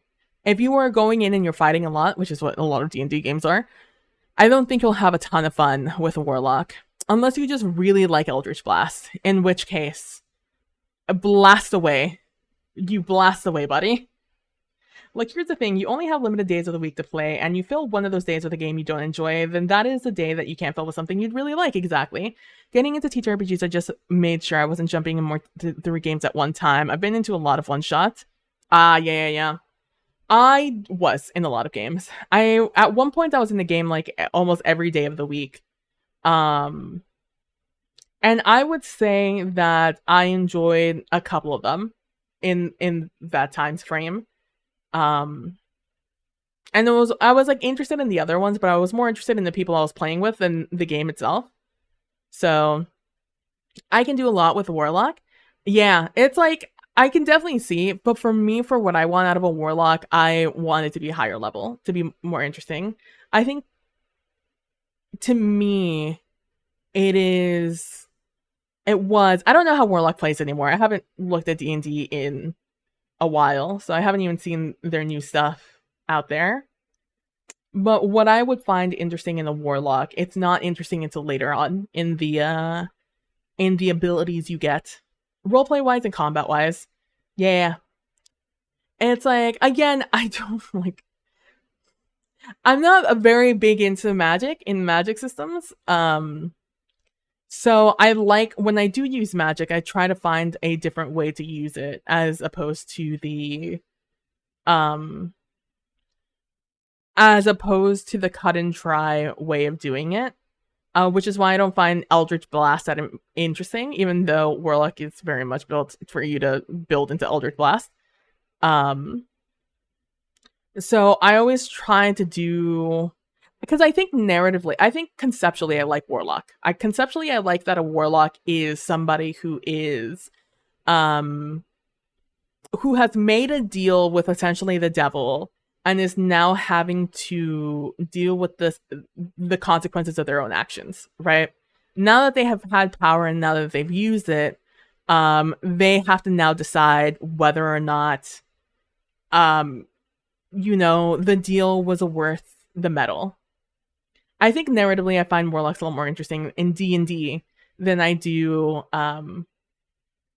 mechanically, how they're utilized. And then with my own, my own biases against magic in systems. But yeah, so Void 1680 AM is something that I'm going to play next because this requires prep. Don't get me wrong, there is a lot of prep that's I'm gonna have to go through to do this, but I am going to.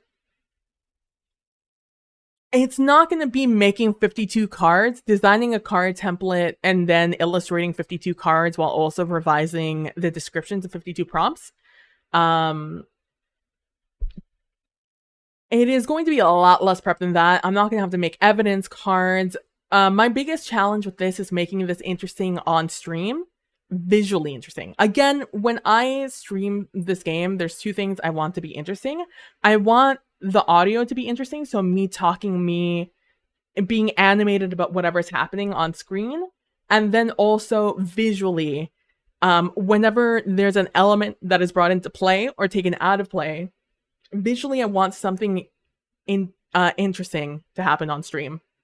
For example, the Jenga tower cam that popped in with the lights going around it and the lights going off behind us, right? Like, that was the visually interesting part about, oh, it's time to pull from the Jenga tower. Let me hit the button, lights off, emphasis on the Jenga tower, let's pull it, which I think is also why it was a little bummed that the Jenga tower wasn't that dangerous because I think it would have been very fun to watch it fall. So GURPS has a lot of different possible magic systems one could use. I wonder what you think about their noun-verb magic system. In that system, you learn nouns and verbs, and putting them together creates your spell. So you might know the verbs create, destroy, transform. Then you might know nouns like fire, life, and plants, and then you put your verbs and nouns together to make the effect. Very interesting. And definitely brings a creativity to it. I would like that in a system where other people were also playing magic users. I would not want to be the only magic user with that power, because I think that's a very strong ability. My last Warlock's patron was actually his wife. He wanted to learn more about the Fae, and she allowed him to experience it through her power. Ayo, he was a scholar. That's so cool. Gee, I don't know what to think of PB solo game that hasn't taken a minimum of 500 hours of custom work. I kid. Great witch. It is one thing to know that a lot of effort and work goes into these things and look at Trooper. Another to know it and then see it play out. Yeah. It's there's something extremely satisfying about seeing your work being put into action. Like, pulling a great amount of pride came from pulling those cards, knowing that I designed that card, and the things that I utilized and created as elements on the card were utilized for me as I was playing the game. And that the illustrations themselves did have a through line for me. There was something very satisfying about that. I like moving things around also. I am a tactile person. So the fact that I got to digitally move the card and like move it onto the table and take it off and stuff like that, that was very much invoked happiness. You know, that dopamine of, yes, I made this, I did this, you know? And then, like, in case closed, I love the magnifying glass and the trackers that I used. And knowing all the things that I learned using the programs that I use to be able to do those things that I looked up but never had a reason to like really use, so I never really needed to learn them. And then having a reason to use them and having a reason to learn them. Same thing with like guidelines and using the actual ruler, things I kind of used but never really had a reason to use them before. But I used a lot when making these cards. There was something extremely satisfying about that. And just looking at them and being able to visually understand what I was looking at very easily as I pulled those cards. There was something extremely satisfying about that. There are some really slow magic systems that are also very interesting. Some that you can't really do in combat. Ooh. Like, I thought I had an appreciation before, but man, it's gone up. Thank you all. Thank you so much, Gritwitch. I'm uncertain that I ever saw that kind of game. A magic system. I do find that interesting. I have this adventure in mind that I've had in mind since God, maybe 2018, 19. Again, pandemic has really fucked up my sense of what year it is. Um, I have this concept of the game. It's a holiday game. It's a winter holiday game, and it's the siege. It's called the Attack of the Killer Snowmen. Stay with me. Stick with me here, guys. It's called Attack of the year is 2012. Hey, Leviathan, hope you're doing well today. Um, and in Attack of the Killer Snowmen, the idea is that you're in a keep that's about to be attacked by killer snowmen.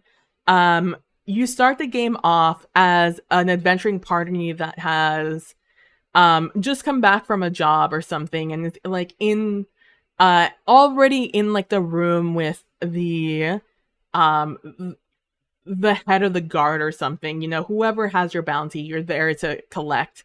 When somebody runs in and it's like, you have to see this.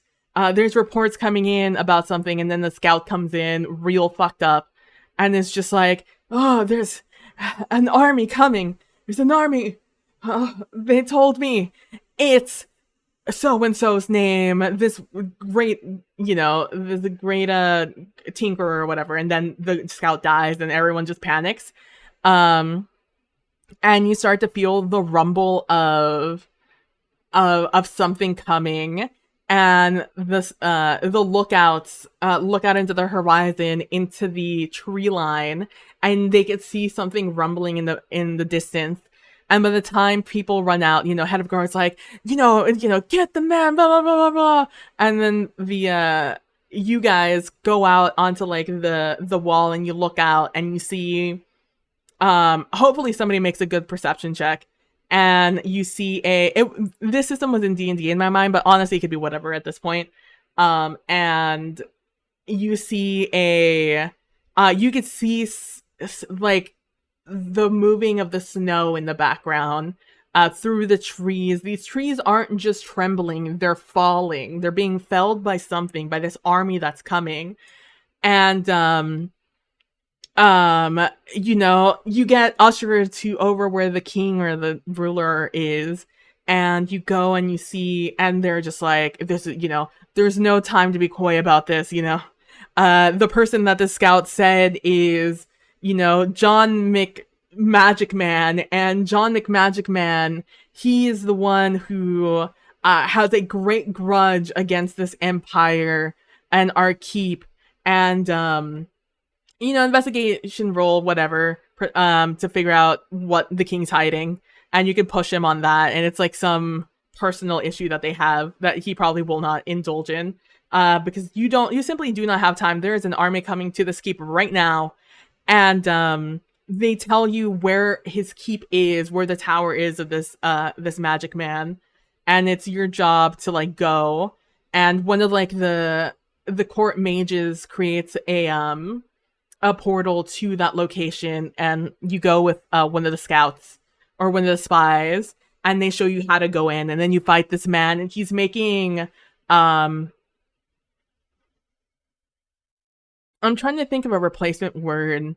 I'm trying to think of a replacement word for golem, because you're not supposed to say golem. It is an animated inanimate corpse, or an object, a course, a construct. There you go. We got there. A construct, and he's making these constructs out of snowmen. And then it becomes a back and forth of you guys are fighting this guy here. Meanwhile, you get glimpses from like the portal of what's happening at the keep, with the giant abomination and stuff. And when you defeat the mage, it's just like, you've defeated me, but you still have to defeat, but I'm not the one with the power source. I'm not the power source. And so he dies, and you find out it's a giant abomination snowman actually out in the field. And then you go and you fight that guy. Now, after having kind of blown your load on the on the what you consider to be the big bad evil guy, and you go out and you have to fight with like the army, this giant abomination while they deal with all the little ones. It's good. Atronak, that's another good name. But construct was the word I was thinking of. But yeah, so that's a system I've been thinking of, and I just haven't really known. I haven't really gone into it, an adventure, I guess I should say, because I don't know the magic systems in games that well, because I usually just don't read through them. And that's a heavy magic, heavy into magic. In fact, the quote unquote big bad evil guy is all about magic. The year is 2012. I can't tell if I'd like Blades. I don't either. I kind of just vibe. Whatever I'm invited in, I just kind of try to figure out if I'm gonna. I just figure it out as I go. Honestly, the system a game is in is not the most. It's mostly because I just play on stream games. The system I'm playing in is not the most relevant thing. When I'm playing, though, I do recognize when I like things and when I don't like things. Because I don't believe they serve the game or the narrative as well as I think was intended by adding or not adding certain things to the game. I kind of want to dip your feet more into the Fate system and play Blades. I'm interested in all the games. Anything I get invited in, I'll go into. I'd love to play more games. Hello, Brobiathan. Castle Falkenstein has a pretty slow magic system. I love Castle Falkenstein. I've played that one before. That was very fun. I don't think my character was a magic user, I don't think. I don't remember what my character did in that game. I'd have to look at my character sheet. I don't remember what that character was. And GURPS has an analogous magic system. Hello. It's an energy gathering system. I see. Krampus, it's come. Run for your lives. Right, Leviathan? Ooh, sadly, I only caught part of the one Simon did. It looks super interesting, though I should go back some more and watch the VOD. I think it depends on the tone set by the table. One of the games I was in, we were a more comedic Benny-style, criminal-style game. I love that. That sounds like a ton of fun, Sphinx. I had a great time GMing Faye. I think it has a lot of interesting flexibility and possibility. Yeah, honestly, I think a system is made or broken by a GM a lot of the time, whether or not they're enjoying it, the system. Because honestly, a GM has to deal with the rules more often than the players. Rules for players are just simply boundaries. Rules for GMs is simply the entire framework of the game we're playing. So in Void 1680, I have chosen this game because this month I'm going to be playing a lot of Destiny. Though I'm still desperately looking for a team to do a day one raid with. It's my fault. I should have started looking earlier. I should have known the team that I thought I was going to be on. I was not going to be on. So I am a little bit on a time crunch there. But nevertheless, I'm going to be playing a lot of Destiny because there's a lot of Destiny content. And in June 4th, the new expansion drops. And then that weekend, the new raid drops. And I am very interested in playing this expansion because it is the final narrative chapter of the saga in the game we're in right now. It is what the story has been building up to, and therefore I am wildly interested in this system.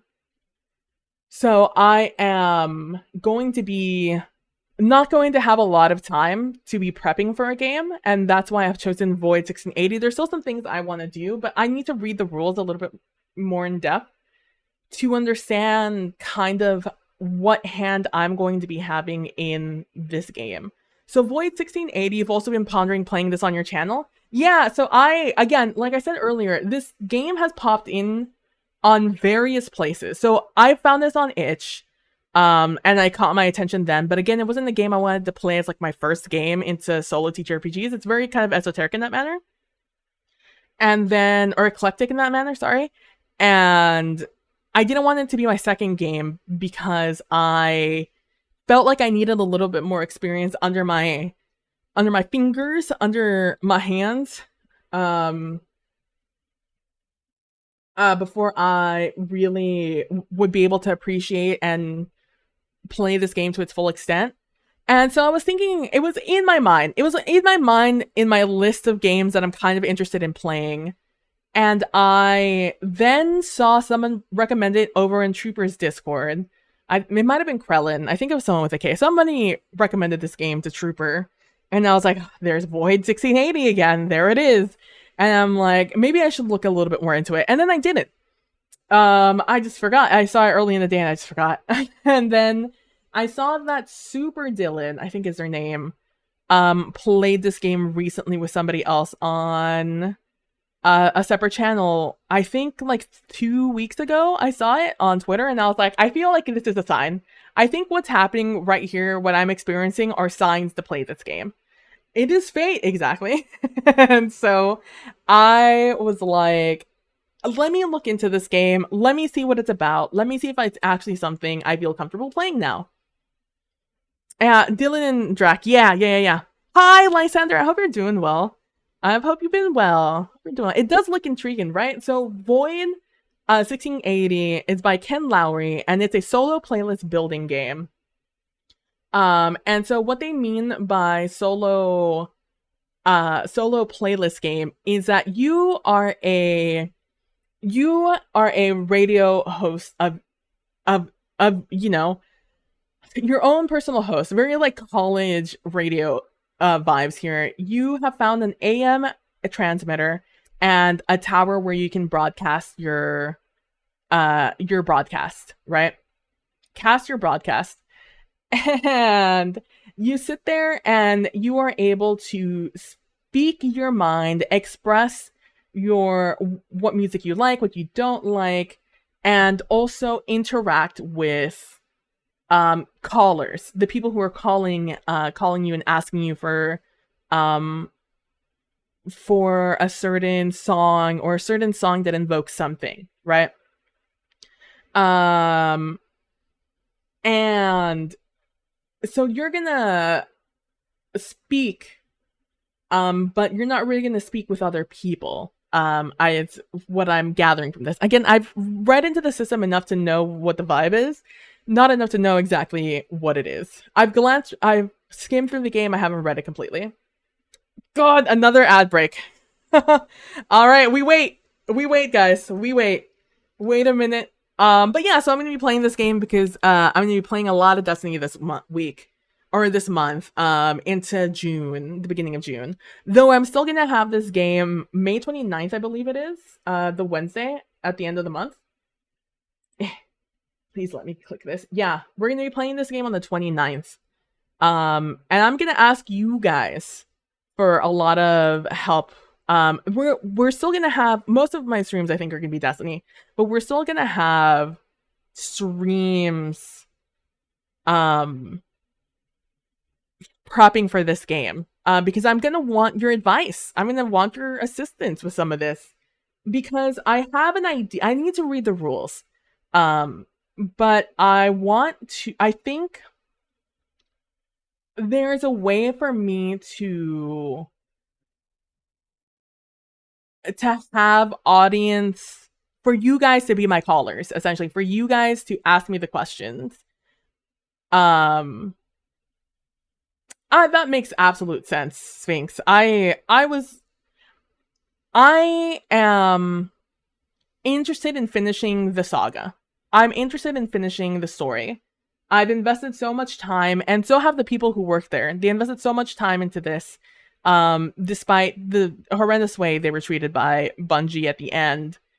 This is their heart, soul, and tears still went into the game. So I am willing to play this last leg of it. They're gonna have to do a lot to keep me as a player, but I am willing to finish it and see how it goes. Yeah, they're gonna struggle to keep me, but I am willing to finish it, is my statement on Destiny 2. And truly, yeah, there were layoffs. It was awful. there were a lot of layoffs back in October, end of October, I think it was. And it was just in bad taste. And like the issues they were having, it's a whole thing. I'm not gonna get into it. I'll get into it when I start playing Destiny. I have a lot of strong opinions about it, and that's why my opinion is mostly that I am going to finish off the series, finish off the like story in final shape, and then after that, there's gonna be something that happens in Bungie as a company for me to be convinced to come back and continue playing their games. Some very significant changes. But yeah, I'm not sure if I'm gonna jump. Yeah, I think it would be fun. I'm pondering having my gaming buddies be callers. Ooh. Yeah, most there's been a lot of layoffs in the gaming industry. It's a very volatile industry right now. It kind of like tech. It's not great. No, you are a gaming buddy. I will absolutely be happy to be one of your callers, Trooper. So the way I think, I have to really look into this now that everybody's back.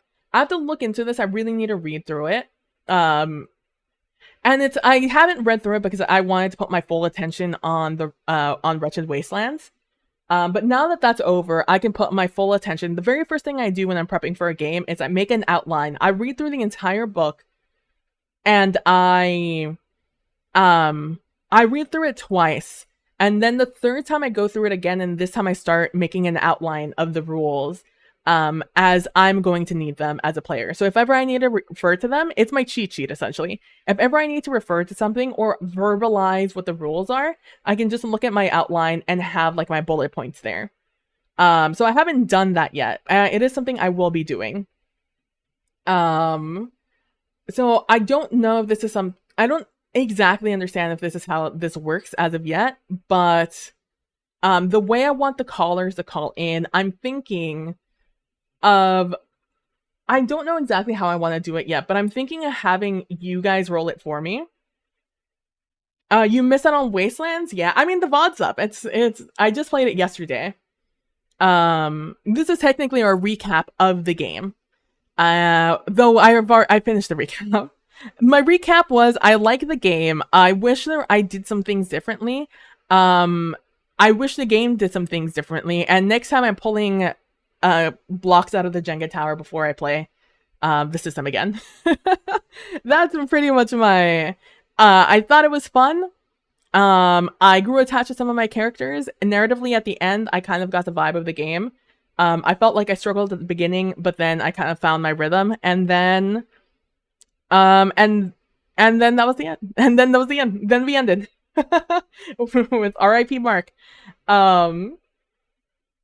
But yeah, I kind of want you guys to be, to have some interaction with the stranger that calls, right? And you guys request the song. By me coming up with,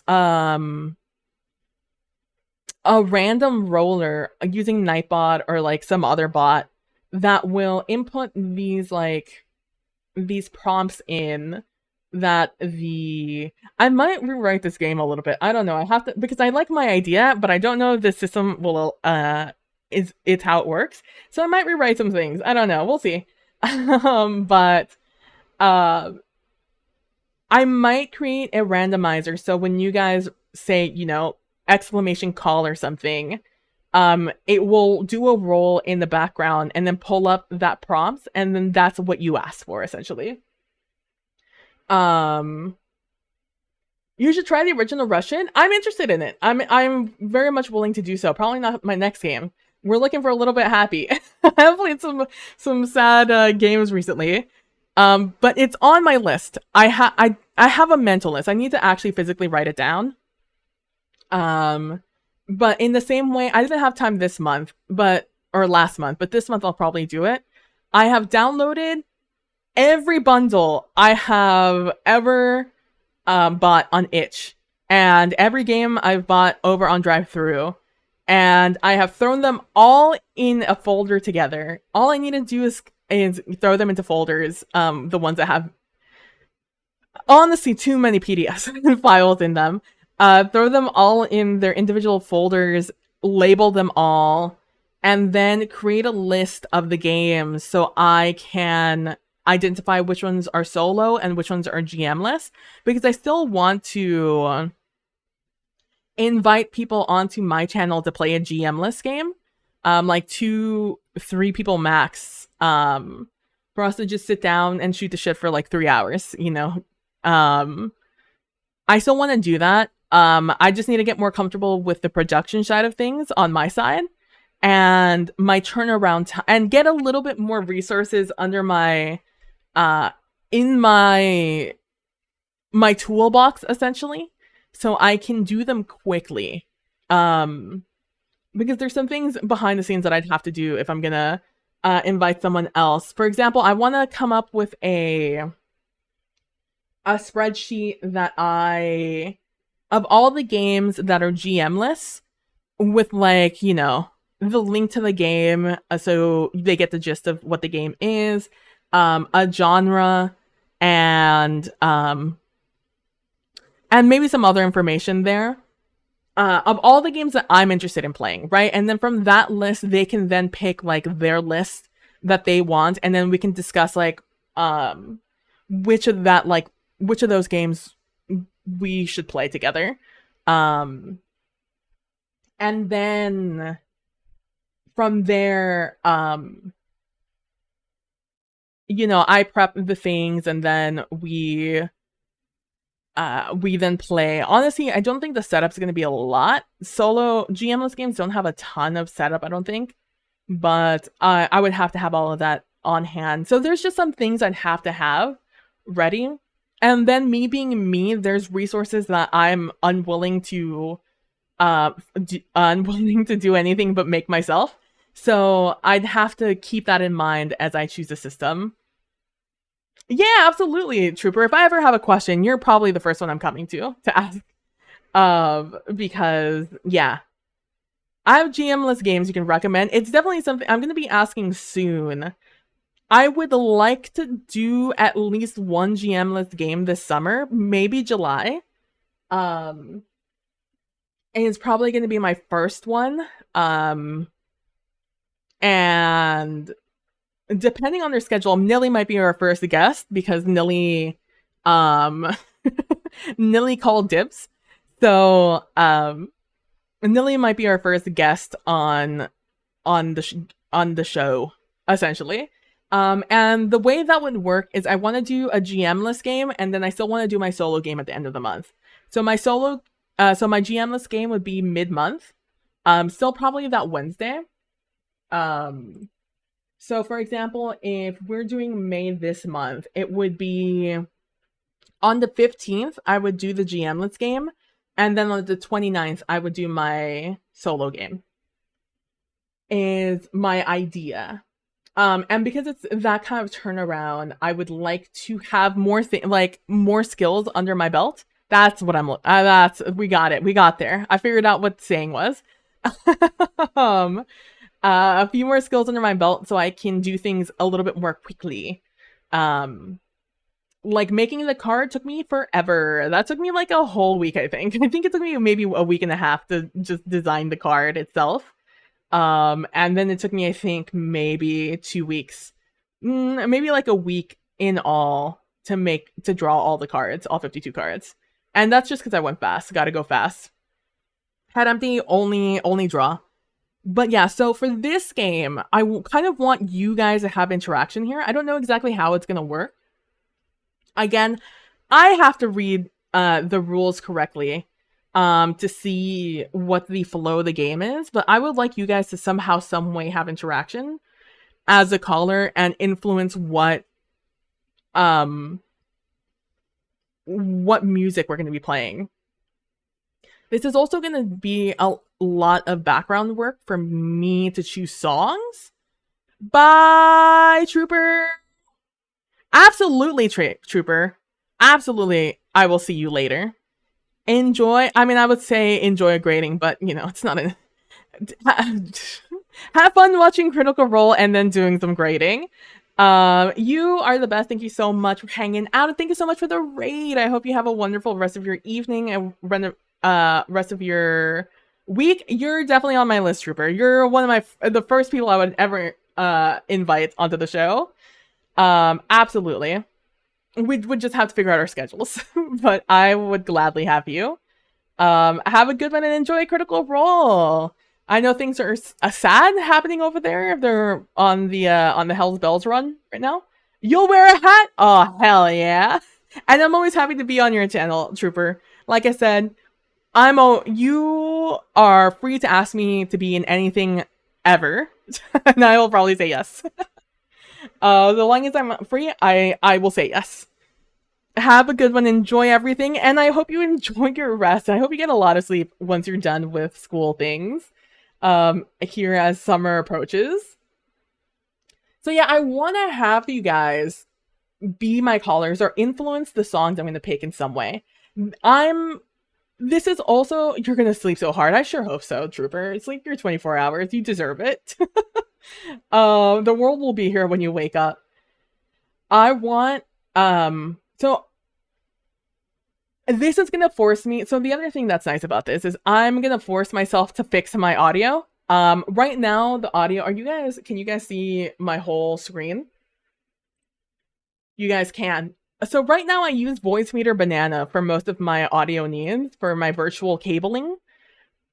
And I've needed more. There's Voicemeeter Potato, which gives me more channels. I can, more theoretical ports I can port sound in and out of. Take your Trooper, do your thing. No rush, Trooper. It's like whenever you can, I'll be happy to receive it. Just ask Nilly, who's been meaning to send me the thing she's sending me today since July of last year, I think, is when she said she'd send me something, and then we're here in February when she has finally sent them to me. Oh, it's May, actually. You know what? We're in May now, so yeah, no, you do your thing, Trooper. No rush. Whenever you have the ability to, feel free to do so. But yeah, so I need Voicemeeter Potato because I need more. Good night. Have a good one, Trooper. More inputs and outputs, and Voicemeeter Potato gives that to me. However, doing this is annoying. Doing my audio is annoying. It's obnoxious. It's not a fun process. It's about as fun, if I had to equate this to something, it's about as fun as organizing your cables and labeling your and tagging your folders.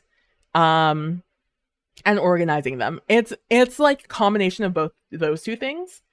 But you can't listen to music while you're doing it because you're fucking with your audio. And you have to restart all the time. Doing anything audio is very obnoxious, which is why I haven't done it yet. I throw everything onto Spotify. So this Spotify is its own separate audio port, so I can play copyrighted music on stream and Twitch doesn't get mad at me and mute the VOD. Now, this is important because when you play copyrighted music, it gets muted on the VOD. However, because I have this on a channel that doesn't get saved to the VOD, there's no music that's played. So on the VOD on Twitch, you will not be able to hear you're not going to hear any of the music in this game. So another thing I need to figure out is where I'm going to upload the VOD, because I'm going to have to natively record it myself. And it can't be on YouTube because YouTube gets mad at you when you upload things with copyrighted music. And the entire thing is going to be copyrighted music. Oh, let me tell you what the point of the game is. The point of the game is you're this AM host, radio host, and you're just playing a bunch of music. And these prompts ask you certain things. So like, the Five of Hearts is a song that got you through a breakup, romantic or platonic. How does it feel to hear it again? So I would play a song that in my life, or in this fictional person's life, although it'll probably be my life because I feel like that'd be easier for me to choose songs. I will choose a song that reminds me of a time that I broke up, with a friend or a lover, right?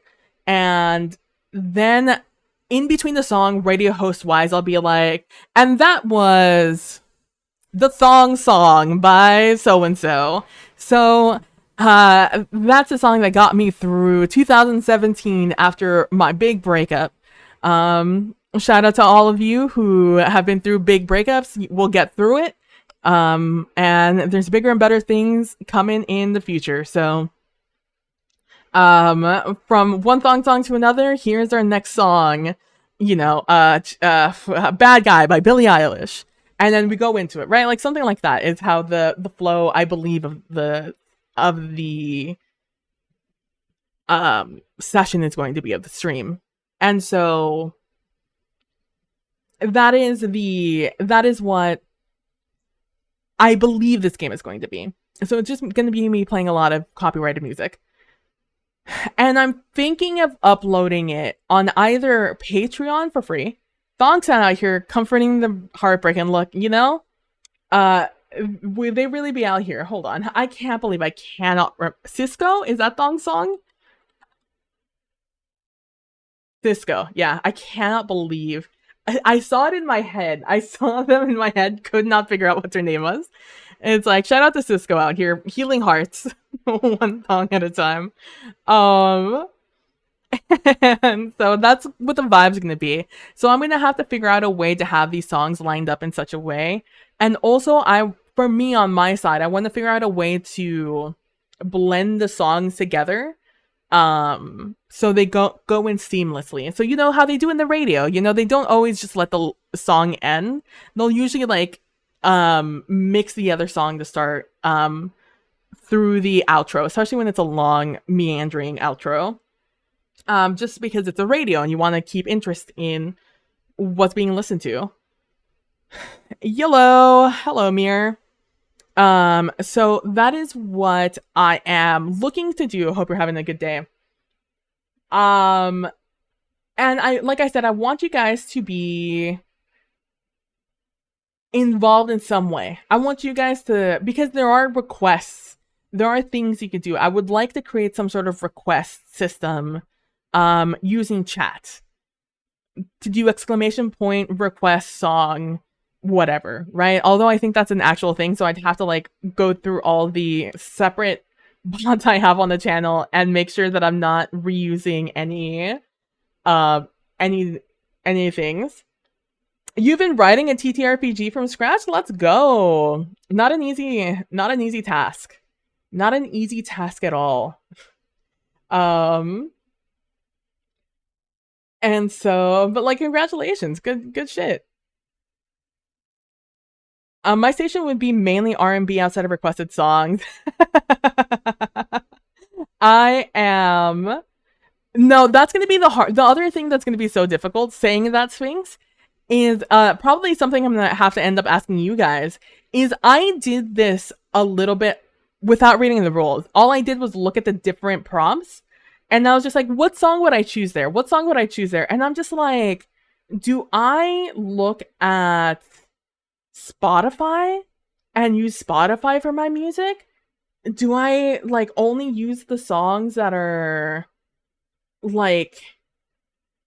that I own personally on my PC to do this?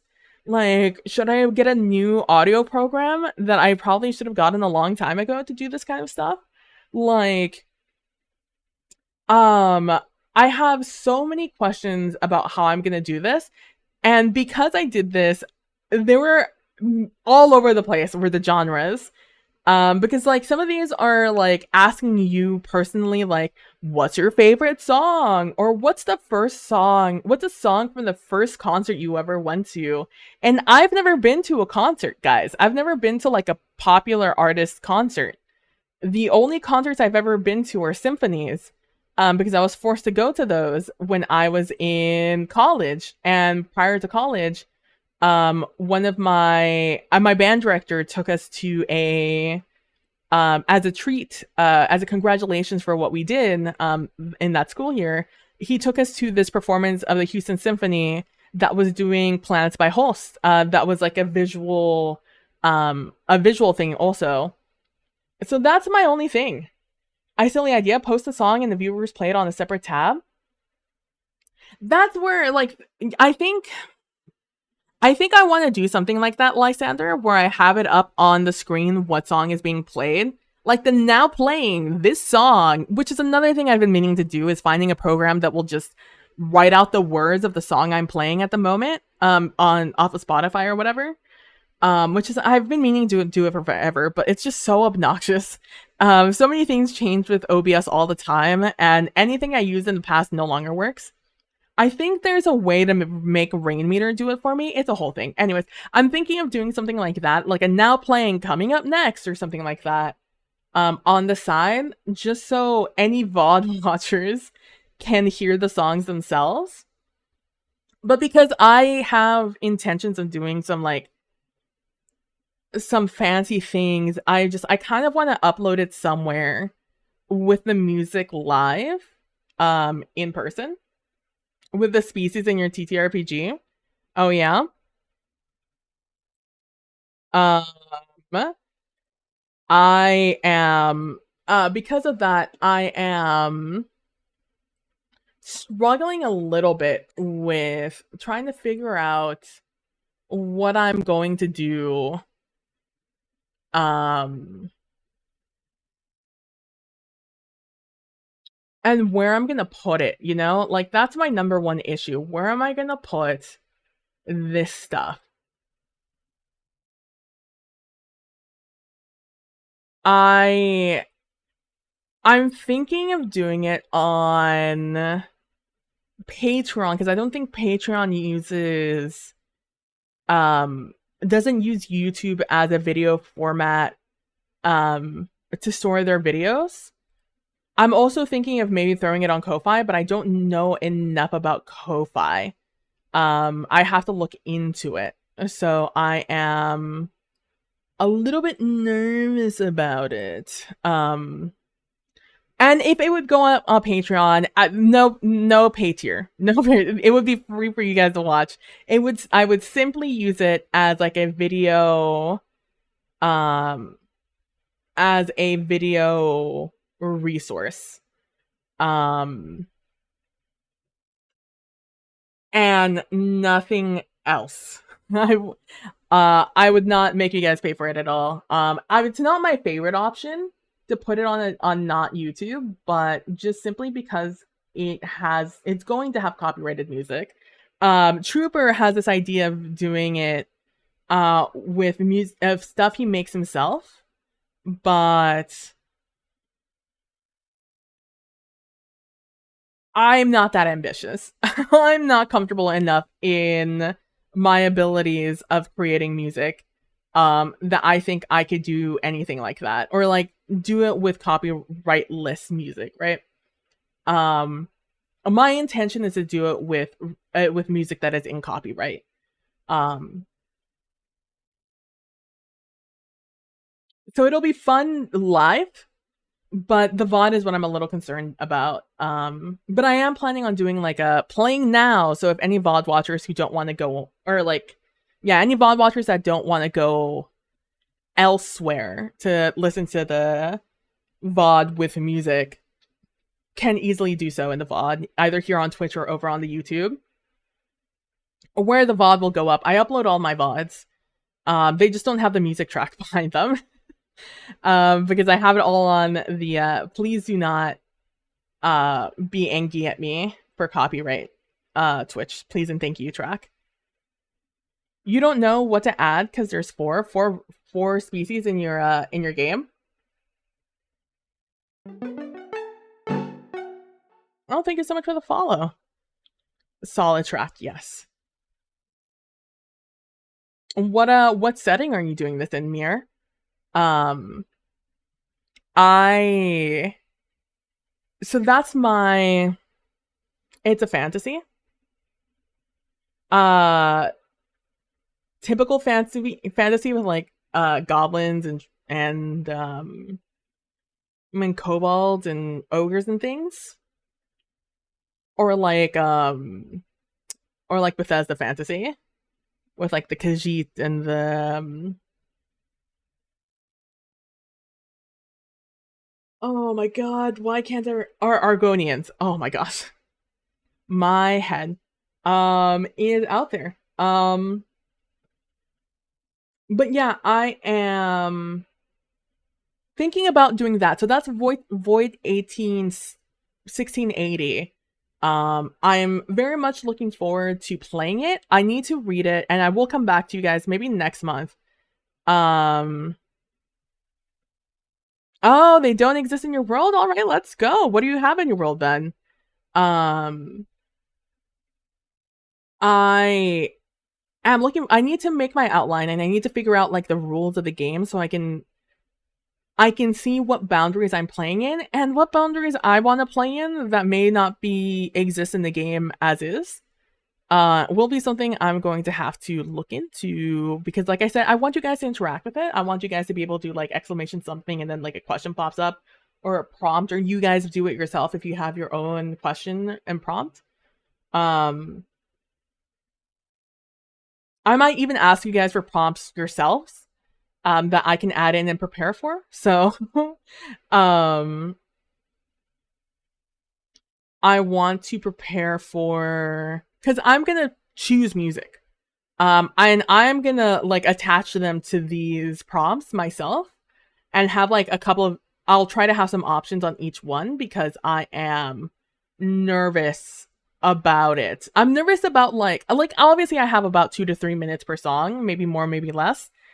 Um, Humans, Alamore fish people, Cathorians, humans who have camo skin like octopi and chameleons, and the foreign Nox, half dragons. I am someone who would love half dragons. Um, that's dope. But and that's what 1, 2, 3, 4, and you want to have more species out there. Um, Also, are you doing like a? You said you're doing your own TTRPG. Are you doing like a long TTRPG um like a Pathfinder D&D kind of thick TTRPG book? Or are you doing like a shorter TTRPG with intentions of like shorter games? I think that would also be important for um how many species you're going to have in your game. What else did I want to say? Yeah, so I'm very excited about playing this game. I really am excited to play with you guys, more importantly. I think there's a lot of potentiality for potentiality to have a lot of interaction with you guys during stream. And I think so I'm gonna take the week I'm gonna take the rest of the week off. And I am going to probably on Sunday or Monday, I'm gonna go through this and I'm gonna start outlining it. Actually read through it 2 times to make sure I understand, and then go through my third time and do the outline to make sure I have a full understanding what the rules are, and then change them as I want to. And then from there, I am going to ask you guys questions. So maybe sometime next week, maybe on Wednesday, maybe on Thursday, maybe one of these days, I'll pop in and I'll be like, hey, can you guys so you can have prompts come through highlighted message point messages. Yeah, exactly. Exactly. Something like that.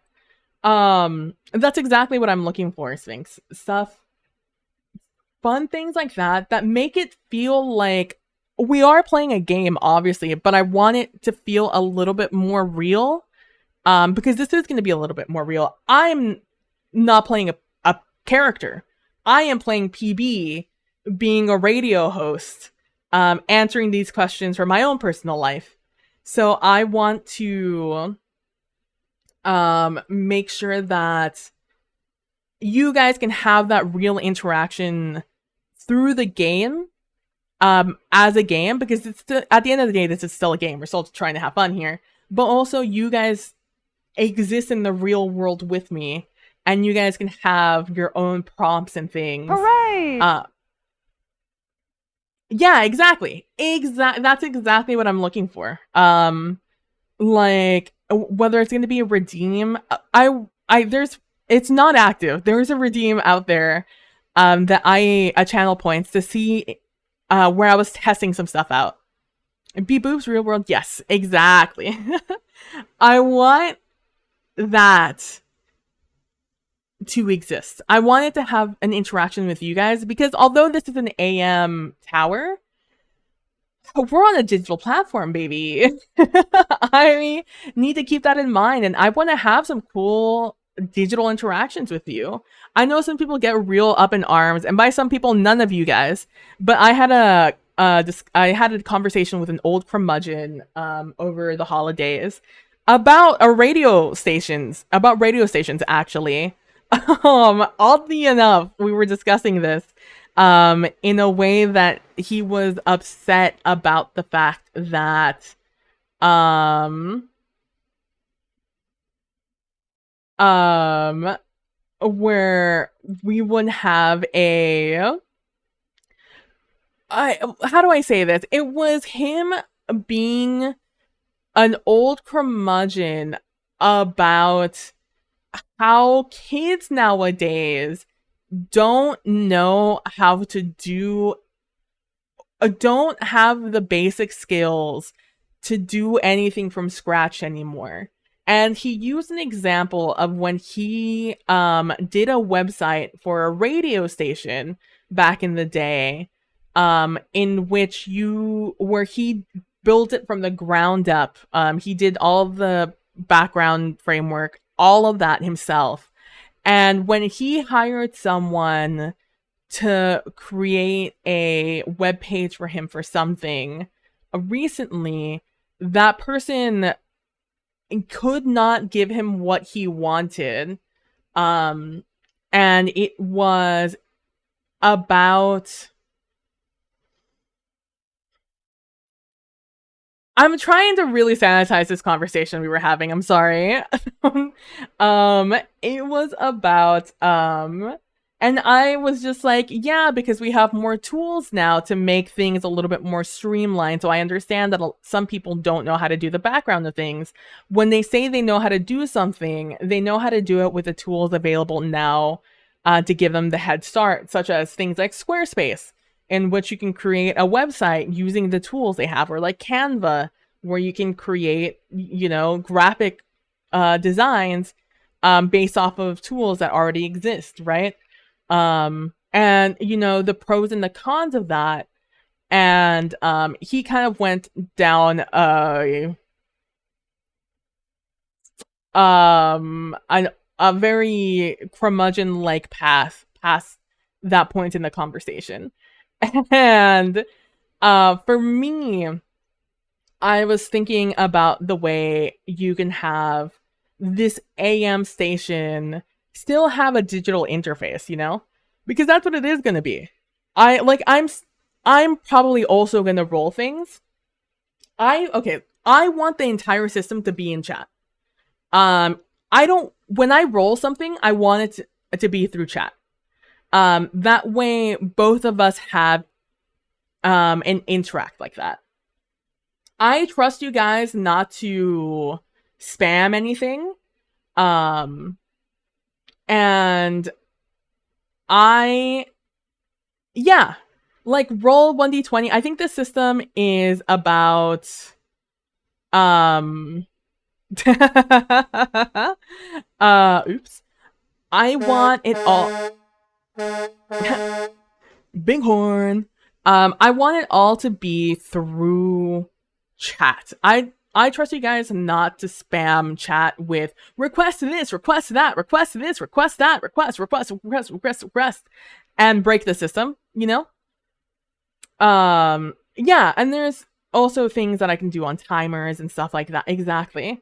Give it like the solid 2-minute timer in between songs. And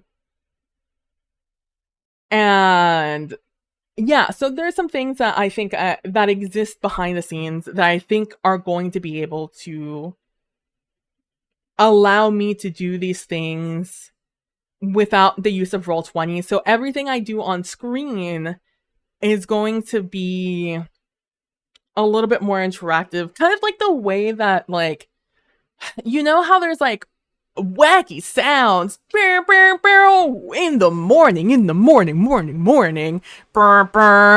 Welcome to the radio station that we're in now this morning. You know, like that kind of like radio station overstimulating sounds. I want to be able to have those sound effects be visual. I would like to have a visual interaction on stream, kind of like a visual. Like, I'm not thinking visualizer like you know, back in the day. Maybe some players still have visualizers, music players, where, you know, something is playing in the background that is influenced. Although I would love to have like the spikes, in the stuff. Like, I would love to have that somewhere on the stream. So that is like, I want to visually represent what's happening on the stream, as opposed to me having like rolling for this, rolling for that. Though I'll probably still have chat on stream somewhere, so you can see like, this is what's coming up next, as like our request thing. Although maybe I can find a way to just pull out the messages that are like the requests, so you guys can like freely chat and not be afraid of spamming the chat window. Though I don't think any of you guys are self-conscious in that way, but it would be cool. Those are the type of things that I'm thinking of doing for this stream. And a lot of it, like I said, is behind the scenes, the things that I'm gonna have to do off stream, but there will still be streams where I'm asking you guys advice of just like, what do you guys think about this idea? What do you think about that one? Where we can bounce ideas off of each other, kind of like we're doing right now with like, what do we do with the requests? It's like, you could do this, you could do that. These are some things you can do. That is the kind of stream I want to have in prep for this game. So it's going to be a couple of streams like this, but not right away. I need time to process what the game is and sit down and ruminate on what it is going to be on my end to play it, right? But yeah, so that's what I'm thinking. That's what I want to bring with Void 1680 onto stream. And so I wanted to have that visual interest somehow, some way. And then I also wanted to have the audio interest, because that's the game. The game is the audio. But since it's a stream, I consider doing like an actual radio thing where there's nothing actually happening in the background. But that's boring. I would rather have myself on listening to this music and like kind of, and I almost want to do yippee. I want to have the angle of the I almost want to change the angle of my camera like it is in like those videos of that people take of the radio station guys as they do like interviews, where it's like off to the side over here. Like, I'm half tempted to do an angle like that. Oh no, banished to the ad zone. Oh, you didn't get to see the yippee. Oh, poor Mir. Let me go back and read. I saw Mir was adding some messages, and I just wanted to get these thoughts out of my brain so I can reply to them after the fact. Just not cover the bases for my video game. For their video game, interesting. They can add elementals, and then I like to try to be a GM for the playtest. I don't GM. I'm so sorry, Mir. I'm gonna have to tell them that. Tell them that I don't GM. I'm a terrible GM. I wish I was better. I wish I knew how to GM well. And I understand that it's a muscle you have to practice, but I simply don't want to practice it. I simply don't have that muscle in me developed enough to feel an ounce confident in GMing. Add elementals, and then I saw Sphinxy reply to this. You could use the elementals of your world to develop different groups of folks. True. I had a TTRPG. I keep having concepts of TTRPGs that do with light and dark. I have a concept for a TTRPG that's all about corruption. that has been ruminating in my mind for a couple of years. I have a lot of systems I've written down, um, and I've just never finished. I had a really cool one back in the day, but that one got interrupted. I was on the roll with that one, but then a hurricane happened, and then I had to be offline for like 7 months to take care of the house. Welcome back, Mier. I was just reading through your past messages, and I agree. You can add elementals. It would be very interesting, and that way you could continue. You could develop certain areas of your world with those groups, especially with the other species you have, like the fish people, the Almor, and what their interaction with like a water elemental would be like. That would be very interesting. Um, and to answer your question about be a GM for playtest, I'm so sorry. I'm a terrible GM. I am not good at GMing. I don't feel comfortable with GMing. And so I'm gonna have to kindly decline. I'm just so bad at it. I was not built to be a GM. I'm so sorry about that. Welcome back though. Would I like to bounce off? Would you like to bounce ideas off of each other? I mean, that's what chat's kind of doing. We're kind of doing that, right? I'm thinking solar and lunar elementals, since those two are different realms. Oh, interesting. So you're gonna have different realms also. No, that would be interesting, and that would still make sense for the fish people, the Almor, I think it was. Since the tides are influenced by the moons. At least here on Earth. Although I feel like you can translate that pretty easily to other universes. That would be interesting. The same thing with solar. An interesting interaction with maybe the Fornox, your dragon people. I like it. But yeah, so that's what those streams are going to be. I'm hoping to have at least 2 streams about it, maybe 3 later in the month. So our next one, maybe the next one's going to be on the 8th or the 9th, depending on like if I raid, because Pantheon is up, and I don't know when I'm doing those. So either Wednesday or Thursday next week, I'm going to come back with we're going to have our first meeting. Our first meeting is going to be Wednesday or Thursday, where we're going to really discuss about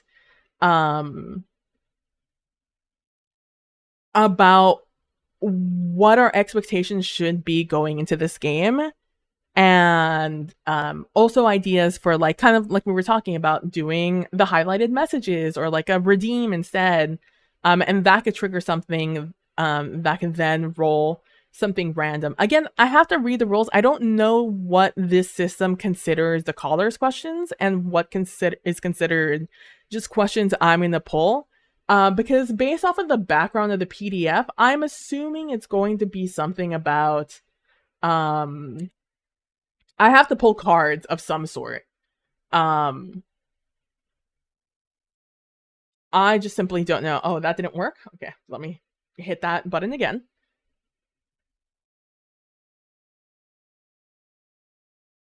Based off the art behind all of these is I'm assuming I'm pulling cards for this game. But yeah, I want this to be an interactive game between you and I. So that's what I'm going to be doing. And also visually what you guys, I think the second stream, I'm going to show you some of the ideas I have visually to have on stream. And you can tell me if it's too much or too little, or if you guys have any ideas of cool things that can be on stream. Yeah, there's 3 realms. Solar realm, home to the sun god and their children. The lunar realm, the home of the moon god and their children. And then there's the aerial plane, which is basically Earth. So the solar realm would have the elementals. And then the lunar realm would have those elementals, and those are the children. I'm assuming is the direction you're going with it. And then the aerial plane has the other 4 species. Right? Am I correct in assuming that? Although I might have to take out all the other channel redeems to make up for the space. I have such a love-hate relationship with the redeems because it's taking up, oh, that's the wrong thing.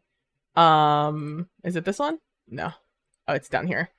I don't want too many things to be here. I don't want it to be full up where you have to like scroll forever to do this. But I also want fun things to appear here. So it's real Like, I would love to put more sound effects on here, but I don't want it to fill up. It's a whole thing. Um, it's a whole thing. In a way, yeah, but the elementals were created to inhabit the realms. Oh, okay. So are there so then there could be two sects of those elementals. There could be the true elementals, or the ones that are the new elementals, the newer elementals that came from, that are just newly born from the sun god or the lunar god. And then those that inhabit the realms, the other realms, are older, or they're created in such a way so they would thrive in those other realms. Could be an interesting thought to have, and maybe would give you a way to like create more species to inhabit your world. Um,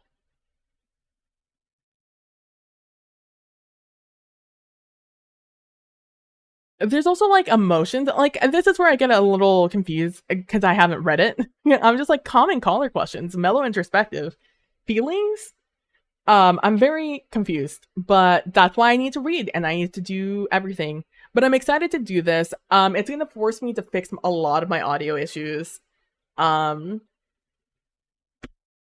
and hopefully I'll have a little bit more tech around me. So I'll be able to do some other cool things, some other cool abilities. Um, I also technically have a MIDI piano that I could do some fun things with also. And that could be like our fun audio thing, our fun soundboard. But all things I need to consider, because a lot of these things aren't set up anymore. My MIDI keyboard I don't even think it's connected because it stopped working because there was an update to it's a whole thing.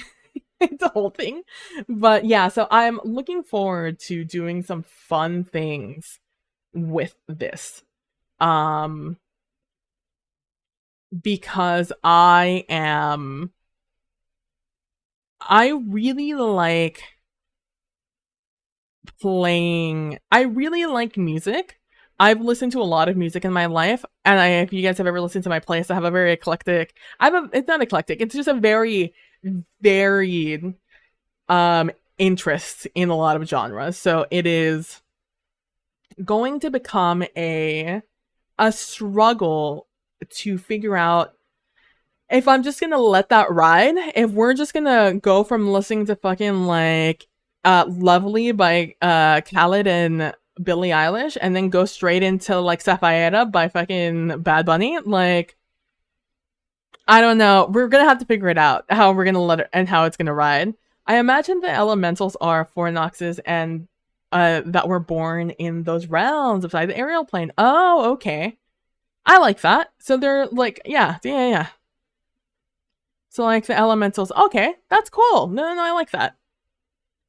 And that way you have again a little bit more variation between the Fornoxes. Fornoxes are the dragon people. Yes, half dragons. Half dragons. Where in this case it means elemental. No, they can be half dragon, half elemental. Um Ancient Fornoxes fled to the solar and lunar realms to recover their numbers, but realized that they'd become elemental, so they returned to the aerial plane and abandoned their powers. Interesting. That's an interesting concept to work with. I like it though.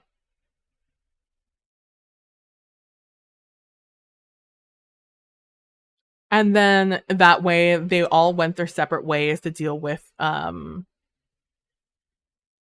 trauma of that experience. And so I'm assuming they either work closely with the Fornoxes, I assume, or they do their best to stay as far away from the Fornoxes. It's either a real close relationship or a real spicy one. It's either good or bad. No in between. Um but yeah, so that's what I'm thinking of coming up next month. May 29th is the plan to do this, the week right before Final Shape comes out. So I'm really looking forward to it. Um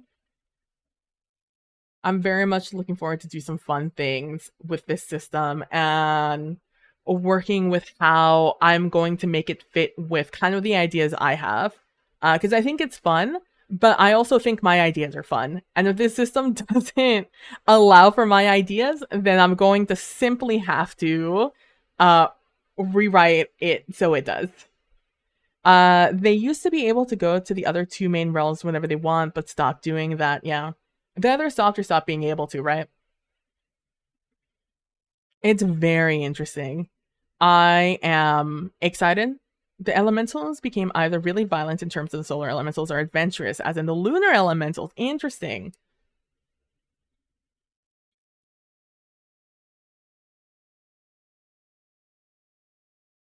So the ones you interact with the most, the elementals you interact with the most, are the lunar elementals. And if you see a solar elemental, it is I'm assuming there's less solar elementals because of that, because they are very tend to be violent, and those that are left are still violent but probably more loners. Um and because of that. And lunar elementals probably have uh probably travel in packs because of that, traveling groups, or have settlements of elementals themselves. The Fornox are basically is a combination of those. I like it. I like it.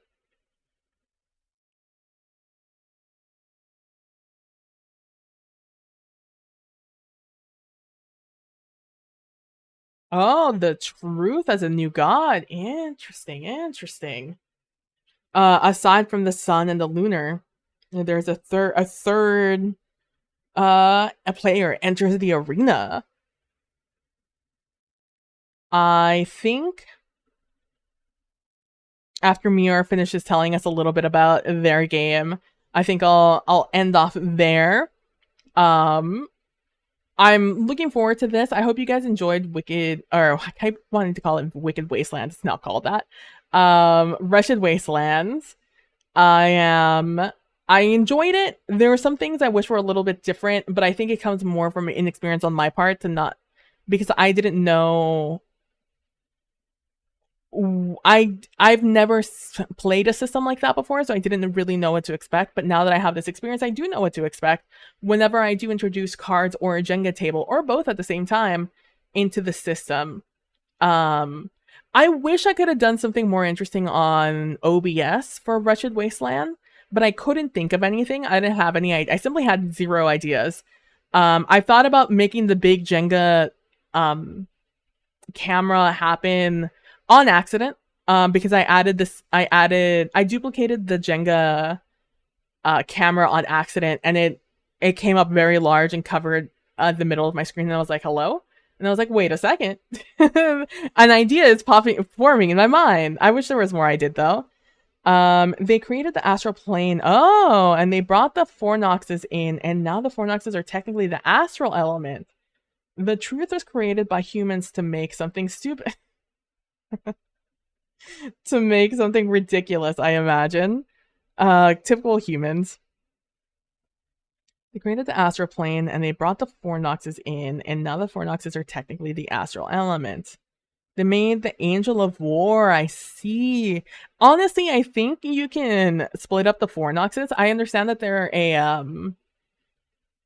uh elementally no pun intended, a fundamental element in the lore you're creating here, but I do think because they were ancient Fornoxes, I think you could still keep that they were Fornoxes before, but I think you can name them something different, and that way you can have different names for them. I think you can very comfortably call them astral elementals and not even mention Fornoxes. You could just mention as in ancient, as uh all elementals ancient. They stem from ancient Fornoxes from back in the Great War, wherever it was. Phoenixes were cut in the video games. Oh no. R.I.P. Fornoxes. Oh, well, I think I have a little bit of tea left. Yeah. Let me tell you, stream and this tea really settled my stomach. My body did not agree with the stress of this morning. I took a nap and I slept so long. I took what I wanted to be like a 30-minute nap turned into like a 2-hour nap. I woke up very confused. I was like, what day is it? And then my tummy hurt, and it was like a whole thing. That's why I was drinking some chamomile. The Fornaxes didn't lose their look when they became the Astral Elemental.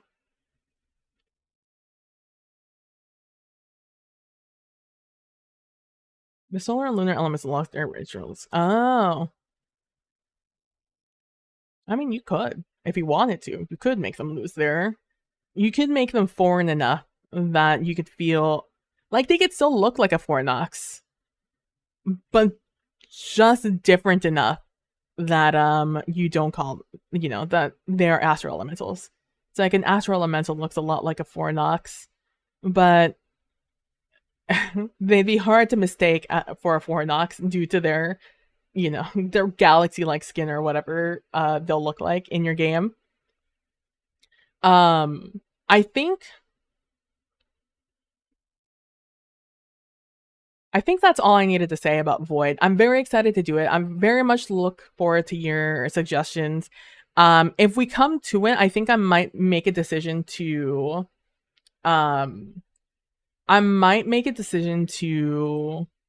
No, that's not what I wanted, I don't think. It sure isn't. It's this what I wanted. Oh, good. My camera just stopped working. I love when that happens.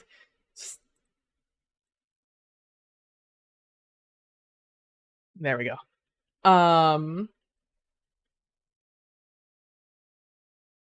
I'm thinking I will, in the Discord, I believe I will, where I have solo TTRPG stuff under that category, I might come up with like prompts for you guys to ask me, or questions for Void 1680. I might just call it Void 1680, and then from there we can discuss things. Because that's, I think that'll be, at the end of the day, that'll be very useful for us, and useful for me to add prompts.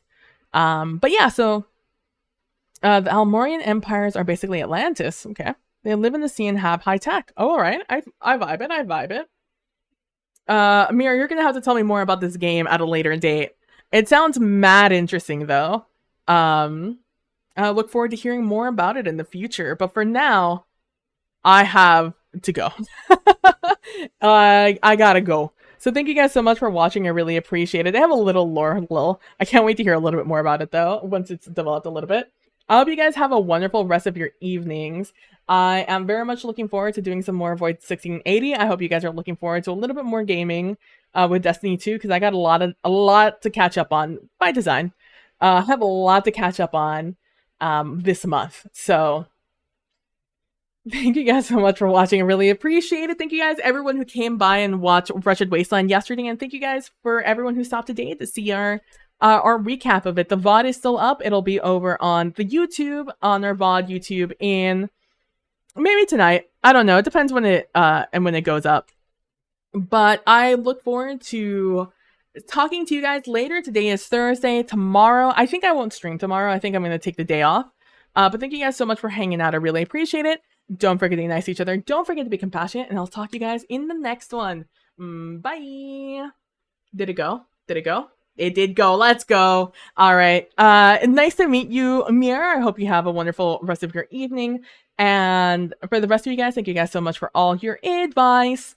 I look forward to hanging out and playing some more video games with you guys. Thank you so much, Crit Witch, for gifting those subs over to Sphinx and to Trooper. Thank you so much for Corsair and Mir for the follows. And a huge... Oh, and Callan, thank you so much for the resub. 19 whole months. Ayo, let's go! And thank you so much, Trooper, for the 17 viewers. I know he's enjoying... Critical Role right now, but you know, shout him out. If you guys somehow, some way don't follow Trooper at this point, make sure you do. Trooper is actually the best, and I look forward to playing many more games with him in the future.